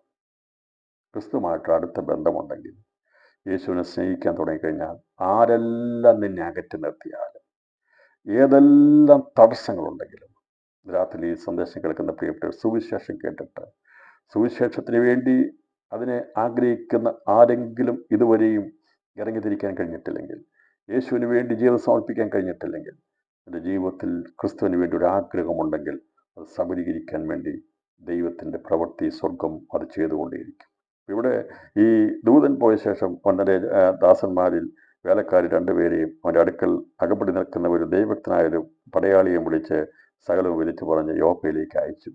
ഇങ്ങനെ ഈ അവൻ്റെ ചോദ്യങ്ങൾക്കുള്ള അപ്പുറമായി മറുപടി ലഭിച്ചോട് പറഞ്ഞു, ഒരു ശിമയോനുണ്ട്, പത്രോസ് എന്ന അവൻ്റെ പേര്, അവൻ തോൽക്കൊല്ലനായിരിക്കുന്ന ശിമയോൻ്റെ വീട്ടിൽ പാർക്കുന്നുണ്ട്, നീ അവനെ പോയി വിളിച്ചുകൊള്ളണം, യോപ്പയിലുണ്ട് എന്നുള്ളത് വ്യക്തമാക്കി കൊടുത്തു. കൈസരിയിൽ നിന്ന് ഇവരെ അവിടേക്ക് അയക്കുമ്പോൾ മറുഭാഗത്ത് ചിന്തിച്ചുകൊണ്ടിരിക്കുന്ന പത്രോസിനെ നമുക്ക് കാണാൻ സാധിക്കുന്നത്. അവിടെ 10-ാം അധ്യായത്തിൻ്റെ 9 വാക്യങ്ങൾ, പിറ്റന്നാൾ അവർ യാത്ര ചെയ്ത് പട്ടണത്തോട് സമീപിക്കുമ്പോൾ, പറഞ്ഞാൽ അടുത്ത ദിവസം യാത്ര ചെയ്ത് പട്ടണത്തോട് സമീപിക്കുമ്പോൾ, ഈ യോപ്പ എന്ന പട്ടണത്തിൽ പത്രോസ് താമസിക്കുന്ന വീടിനോടടുത്ത് ചെല്ലുമ്പോൾ, ആ പട്ടണത്തിലേക്ക് അവിടെ ഇവരുടെ ഈ അയച്ച 3 പേർ ആ പട്ടണത്തിലേക്ക് എത്തുമ്പോൾ, ഇവിടെ ആരെയാണ് അവർ തേടി വന്നത്? അവൻ്റെ നിലവിനെ മാറ്റാൻ വേണ്ടി ദൈവം അവിടെ ഇടപെടുകയാണ്. അപ്പോൾ ഇതെല്ലാം ഒരേ സമയത്ത് നടക്കുന്ന കാര്യമാണ്. നേരത്തെ അവന് കൊടുത്തില്ല. ഈ കൊർന്നേല്യോസിന് ദർശനം കൊടുക്കുന്ന സമയത്ത് ദൈവം കൊടുത്തില്ല. പത്രോസോട് പറഞ്ഞില്ല, നേരിട്ട് സംസാരിച്ചില്ല. അവൻ്റെ ചിന്തകൾക്ക് നിലവിനെ മാറ്റി എഴുതാൻ വേണ്ടി ദൈവം അവനോട് സംസാരിക്കുന്നത്, ഈ കൊർന്നേല്യോസ് അയച്ച 3 പേര് അവർ അടുത്ത ദിവസം യാത്ര ചെയ്ത് യോപ്പ പട്ടണത്തിനെ സമീപിക്കുമ്പോൾ പത്രോസ് 6-ാം മണി നേരത്ത് പ്രാർത്ഥിപ്പാൻ വെൺമാടത്തിൽ കയറി. 12 മണിയായപ്പോൾ പത്രോസ് പ്രാർത്ഥിപ്പാൻ വേണ്ടി കയറി. പകൽ സമയം 12 മണി, 6-ാം മണി നേരം എന്ന് പറയുമ്പോൾ. അപ്പോൾ 6-ാം മണി നേരത്ത് അവൻ കയറി, പ്രാർത്ഥിപ്പാൻ വേണ്ടി കയറി. അവൻ വളരെ വിശന്നിട്ട് ഭക്ഷിപ്പാൻ ആഗ്രഹിച്ചു. അവർ ഒഴുക്കുമ്പോൾ അവനൊരു വിവശത വന്നു. അവൻ വളരെ വിശപ്പ് വരികയാണ്. ദൈവം ആത്മാക്കളെക്കുറിച്ചുള്ളൊരു വിശപ്പ് അവനിട്ട് കൊടുത്തു. അതുവരെയും അവൻ്റെ ആഗ്രഹം മുഴുവനും യെരൂശലേമിനോടുള്ള ബന്ധത്തിൽ, ഇസ്രായേലിനുള്ള ബന്ധത്തിലായിരുന്നു. ജാതികളുടെ ബന്ധത്തിൽ അവന് വിശപ്പില്ലായിരുന്നു. എന്നാൽ ഇവന് വലിയൊരു വിശപ്പ് അങ്ങ് കൊടുത്തു. കൊടുത്തു കഴിഞ്ഞപ്പോൾ അതിൻ്റെ അകത്ത് അവൻ ആഹാരം ഒരുക്കുന്ന സമയത്ത് ഒരു വിവശത വന്ന് ഇവനാകെ ഒരു ദർശനം കാണുകയാണ്. ആകാശം തുറന്നിരിക്കുന്നതും വലിയൊരു തുപ്പട്ടി പോലെ 4 കോണും കെട്ടിയിട്ട് ഭൂമിയിലേക്ക് ഇറക്കി വിട്ടൊരു പാത്രം വരുന്നതും അവൻ കണ്ടു. നോക്കിയപ്പോൾ 4 കോണിലും കെട്ടി തുപ്പട്ടി പോലെ കെട്ടി ഇറക്കിയ ഒരു പാത്രം അവൻ്റെ മുമ്പിലേക്ക് ഇറങ്ങി വരുന്നത് കണ്ടു. അവൻ്റെ ഭക്ഷണം ഒരുക്കുന്നവർ അവന് വേണ്ടി അവൻ ആഗ്രഹിക്കുന്ന ഭക്ഷണം അടുക്കളയിൽ ഒരുക്കിക്കൊണ്ടിരിക്കുമ്പോൾ അവൻ്റെ വിശപ്പിനെ ദൈവം കണ്ടുകൊണ്ട് അന്ന് വരെയും അവന് വിശക്കാത്തൊരു വിശപ്പുണ്ടായിരുന്നു, ഇതുണ്ടായിരുന്നു. അന്ന് വരെ അവൻ ചിന്തിച്ചിരുന്നില്ല ജാതികളെക്കുറിച്ചുള്ളത്. എന്നാൽ ഒന്നാം ശിഷ്യനായിരിക്കുന്ന പത്രോസിന് തന്നെ ആത്മവിശുദ്ധിയിൽ ജാതികളുള്ള ബന്ധത്തിലുള്ള വിശപ്പ് ദൈവം കൊടുത്ത ദൈവത്തിൻ്റെ പദ്ധതിയായിരുന്നു. അവൻ്റെ ആഗ്രഹമായിരുന്നില്ല ഒരിക്കലും ജാതികളുള്ള ബന്ധത്തിലുള്ള സുവിശേഷീകരണം. അപ്പോൾ അതിൽ ഭൂമിയിലെ സകലവിധ നാൽക്കാലിയും ഇടജാതിയും ആകാശത്തിലെ പറവിയും ഉണ്ടായിരുന്നു. ഭൂമിയിലെ സകലവിധ നാൽക്കാലിയും ഇടജാതിയും ആകാശത്തിലെ പറയും നമ്മളൊക്കെ അറിയപ്പെടുന്നവരെ കൊണ്ടു. ഏത് കുറയാൻ അന്ന് പത്രോസിന് കാണിച്ചു കൊടുത്ത ആ തുപ്പട്ടിക്കകത്തെ കണ്ട ആ നാൽക്കാലിയിലും ഇടജാതിയിലും ആകാശത്തിലെ പറവജാതിയിലും പെട്ടവരായിരുന്നു നമ്മൾ ഓരോരുത്തരും. വിവിധമായ നിലപാടോടെ പത്രോസെ എഴുന്നേറ്റ് അറുത്ത് തിന്നുക എന്ന ഒരു ശബ്ദമുണ്ടായി. അതിന് പത്രോസ് ഒരിക്കലും പാടില്ല. കർത്താവെ, മലിനമോ അശുദ്ധമോ ആയതൊന്നും ഞാൻ ഒരു നാളും തിന്നിട്ടില്ലല്ലോ എന്ന് ഉറപ്പിച്ച് പറയുക. ഞാൻ മലിനമായിട്ടുള്ളതോ അശുദ്ധമായിട്ടുള്ളതോ ഒന്നും തിന്നിട്ടില്ലല്ലോ. അതിൻ്റെ അർത്ഥം പ്രമാണമുള്ള ഒരു യഹൂദനാണല്ലോ ഞാൻ എന്നാണ് പറഞ്ഞത്. ആ ശബ്ദം 2ാം പ്രാവശ്യമനോട് ദൈവം ശുദ്ധീകരിച്ചതിനെ നീ മലിനമെന്ന് വിചാരിക്കരുതെന്ന് പറഞ്ഞു. പത്രോസിന്റെ വിചാരം നിനവ് യഹൂദനോടുള്ള ബന്ധത്തിൽ മാത്രമാണ് രക്ഷ എന്നുള്ളതാണ്.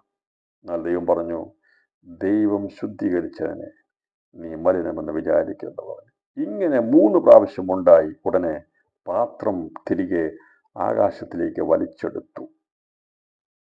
ഈ കണ്ടതൊന്നും നഷ്ടപ്പെടാനുള്ളതല്ല. ദൈവം ശുദ്ധീകരിച്ചതിനെ ദൈവം എടുക്കേണ്ട സ്ഥലത്തേക്ക് എടുക്കും, തള്ളിക്കളഞ്ഞില്ല. ഇവന് കാണിച്ചു കൊടുത്തത് സകലവിധ നാൽക്കാലിയെയും ഇഴജാതിയെയും ആകാശത്തിലെ പറവയുക. അവിടെ കാണിച്ച ദർശനം മറ്റൊന്നുമല്ല. നീ വിചാരിക്കുന്ന അബ്രഹാമിന്റെ സന്തതിയിൽപ്പെട്ട ഇസഹാക്കിന്റെ സന്തതിയായിരിക്കുന്ന യാക്കോവിന്റെ സന്തതി പരമ്പരയിൽപ്പെടുന്നവർ മാത്രമല്ല, ദൈവത്തിൻ്റെ ഭാഗത്തേക്ക് എടുക്കപ്പെടേണ്ടവർ. ഉയരത്തിലേക്ക് പോകാൻ ഒരു കൂട്ടർ കൂടി ഉണ്ട്.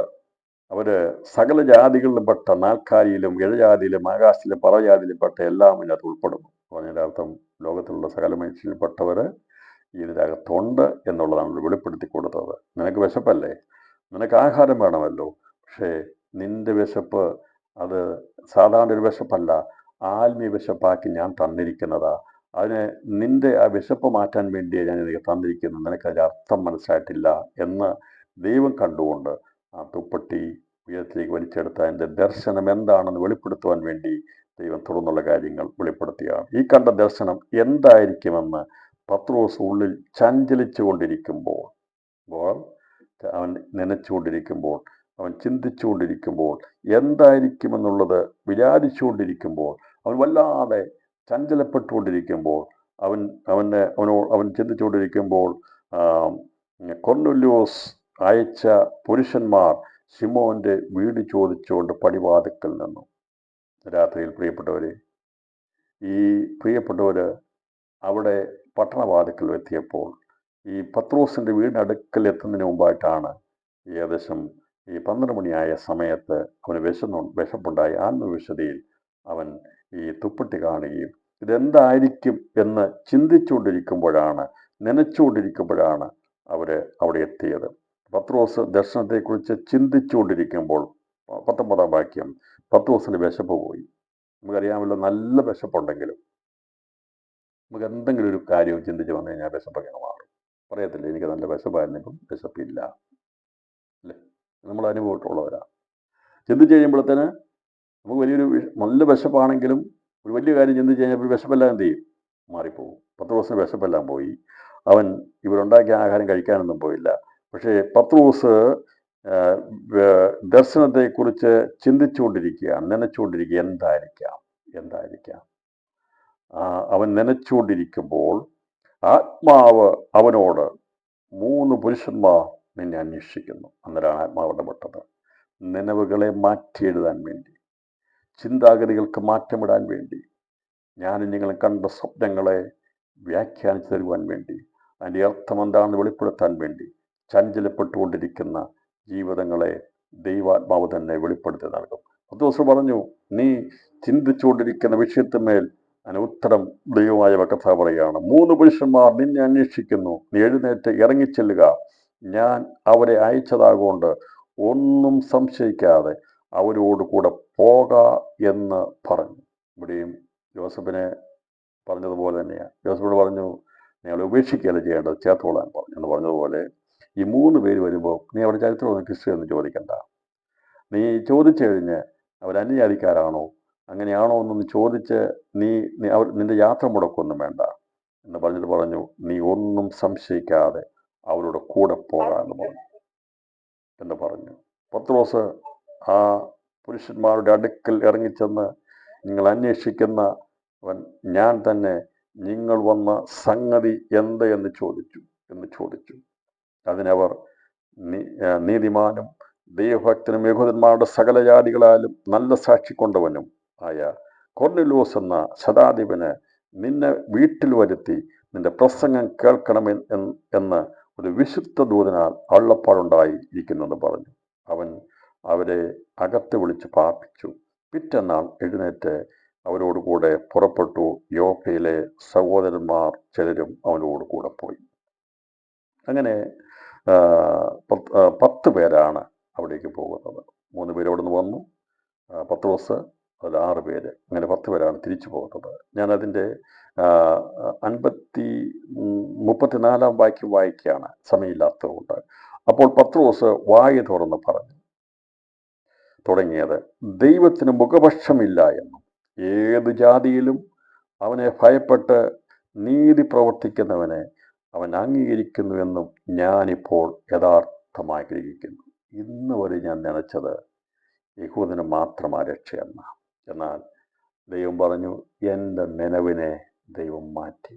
രാത്രിയിൽ എന്നെ കേൾക്കുന്ന പ്രിയപ്പെട്ടവരെ, കൊർന്നേല്യോസിൻ്റെ ചോദ്യം എന്ന് എനിക്കങ്ങേ ആരാധിക്കാമെന്നായിരുന്നു, എന്നെനിക്ക് ദൈവസഭയുടെ അംഗമായി അല്ലെങ്കിൽ ദൈവത്തെ മഹത്വപ്പെടുത്താമെന്നായിരുന്നു. അവൻ്റെ ചോദ്യത്തിന് ദൈവം അവൻ ചോദിച്ചതിനേക്കാൾ അപ്പുറമായി, ചോദിച്ചതിനേക്കാൾ അവൻ ചിന്തിച്ചതിനേക്കാൾ അത്യധികമായി ദൈവപ്രവൃത്തി ഉണ്ടാകുകയാണ്. ദൂതനിറങ്ങി വന്ന് പ്രസ്താവിച്ചു.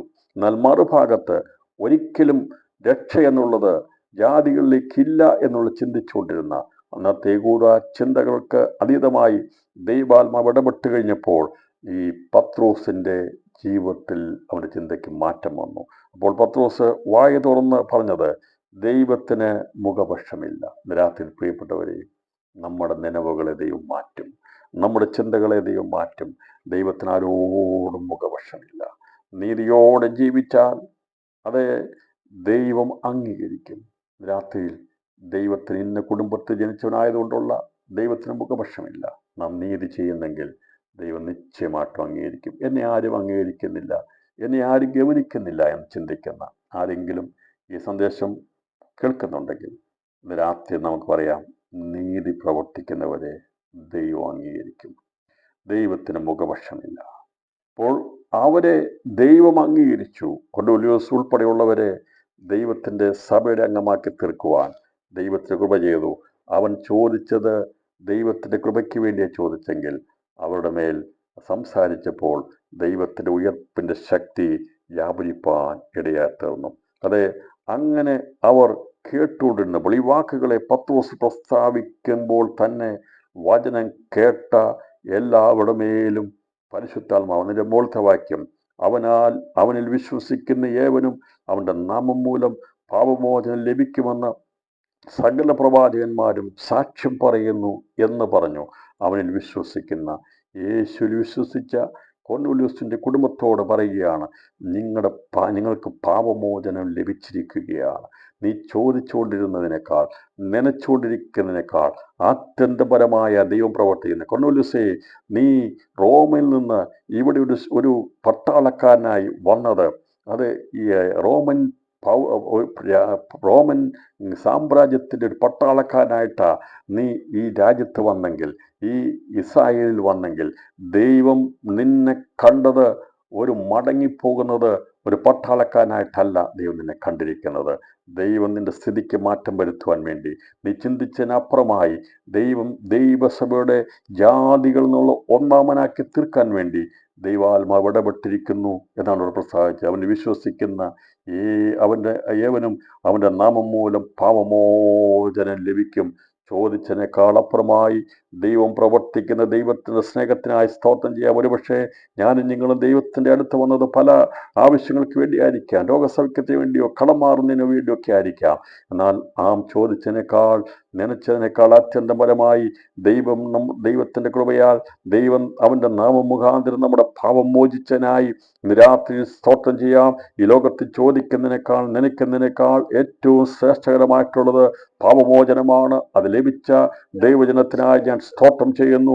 ലോകത്തിൽ അനേകർ ചോദിക്കുന്നതും ചിന്തിക്കുന്നതും പറ്റു പലതിനുമാകുമ്പോൾ ഇന്ന് രാത്രി നമുക്ക് പറയാൻ സാധിക്കണം, ഞാൻ നിങ്ങൾ ദൈവത്തോട് അടുത്ത് വന്ന് ചോദിച്ചത് ഒരുപക്ഷെ ജോലിക്ക് വേണ്ടി, അല്ലെങ്കിൽ സ്ഥലം മാറ്റത്തിന് വേണ്ടി, പല കാര്യത്തിന് വേണ്ടിയാണ് നാം ചോദിച്ചുകൊണ്ട് ദൈവത്തോട് അടുത്ത് വന്നെങ്കിൽ, അല്ലെങ്കിൽ സത്യവചനം കേട്ടപ്പോൾ യേശുവിൻ്റെ അടുക്കൽ ഒരു പ്രാർത്ഥനയ്ക്ക് കടന്നു വന്നപ്പോൾ, പ്രിയപ്പെട്ടവരെ, നാം കൂടി വന്നപ്പോൾ ഇത് വിചാരിച്ചില്ല.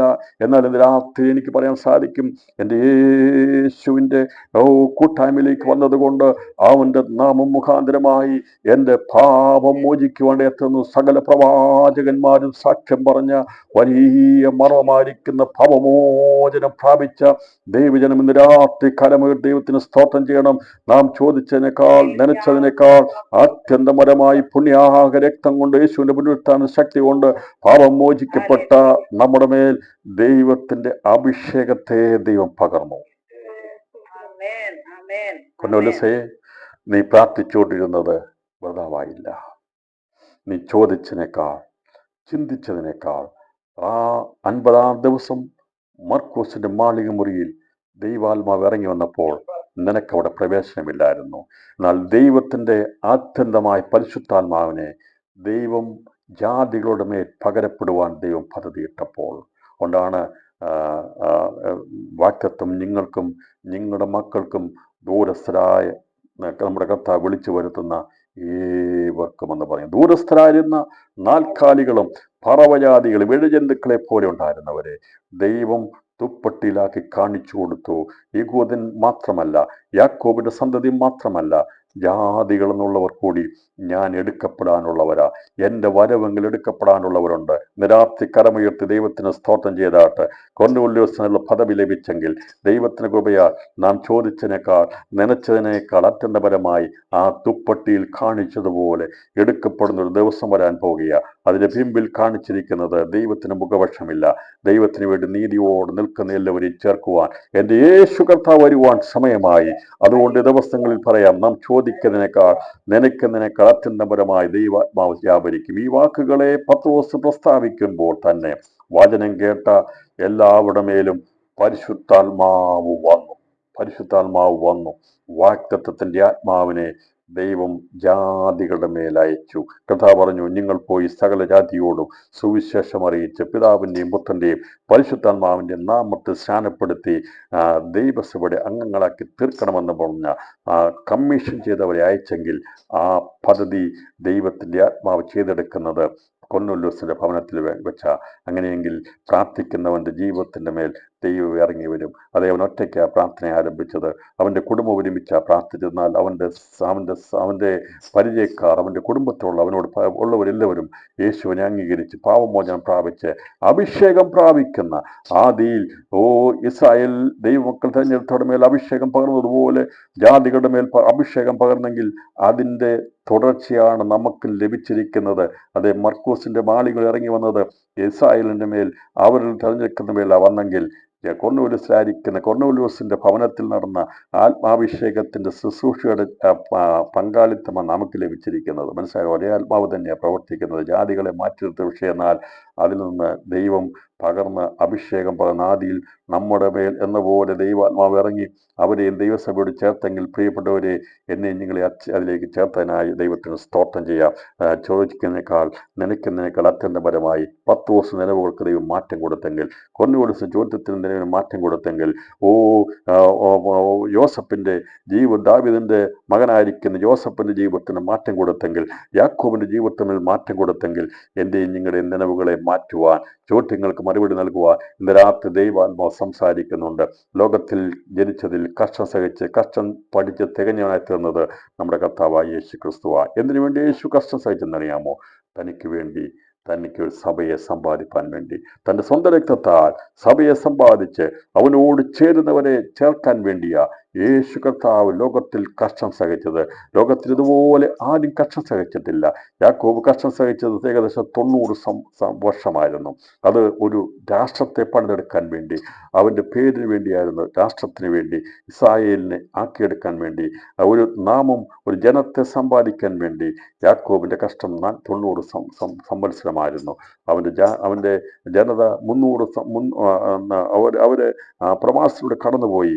എന്നാൽ പ്രിയപ്പെട്ടവരെ, അതിനുശേഷമായി നമുക്ക് കാണാൻ സാധിക്കുന്ന ക്രിസ്തുയേശു കഷ്ടം സഹിച്ച് കഷ്ടങ്ങളാൽ തികഞ്ഞവനായി തീർന്നത് മറ്റൊന്നുമല്ല, അവന്റെ രക്തത്താൽ സമ്പാദിക്കുന്ന ഒരു സഭയെ സമ്പാദിക്കാൻ വേണ്ടിയാണ്. നാം എത്ര ശ്രേഷ്ഠകരമായ അവസ്ഥയിലുള്ളവരാ. യാക്കോബിന്റെ കഷ്ടം മുഖാന്തരമായി ദൈവത്തിന്റെ നാമം വഹിക്കുന്ന ഒരു ജനതയെ, ഒരു രാഷ്ട്രത്തെ പഴയ നിയമത്തിൽ ദൈവം യാക്കോബിലൂടെ കണ്ടെത്തിയെങ്കിൽ, ഇന്ന് രാത്രിയിൽ ക്രിസ്തു മുഖാന്തരമായി തൻ്റെ രക്തത്താൽ കർഷകരോട് സമ്പാദിച്ചിരിക്കുന്ന സഭയുടെ അംഗങ്ങളായി തീരുവാൻ കർത്താവ് നമ്മെ ഭാഗ്യം തന്നല്ലോ. അങ്ങനെയാണെങ്കിൽ ഈ രാത്രിയിൽ ഈ സന്ദേശം അവസാനിപ്പിക്കുമ്പോൾ നാം ചോദിക്കുന്നതിനേക്കാൾ നനയ്ക്കുന്നതിനേക്കാൾ അത്യന്തപരമായി ദൈവാത്മാവ് ചെയ്യും എന്നുള്ളത് അത് അതിശയകരമായ വിഷയമായി തീരുമെന്ന് തെസ്സലോനിക്കർക്ക് എഴുതിയ ലേഖനത്തിൽ രേഖപ്പെടുത്തിയിരിക്കുന്നത് വിശ്വസിച്ച് എല്ലാവരുടെ മേലും എല്ലാവർക്കും അത് അത്ഭുതകരമാകുന്ന രീതിയിൽ ദൈവത്തിൻ്റെ പ്രവൃത്തി വെളിപ്പെടുമെന്നാണ് രേഖപ്പെടുത്തിയിരിക്കുന്നത്. അത് പ്രിയപ്പെട്ടവരെ, തെസ്സലോനിക്ക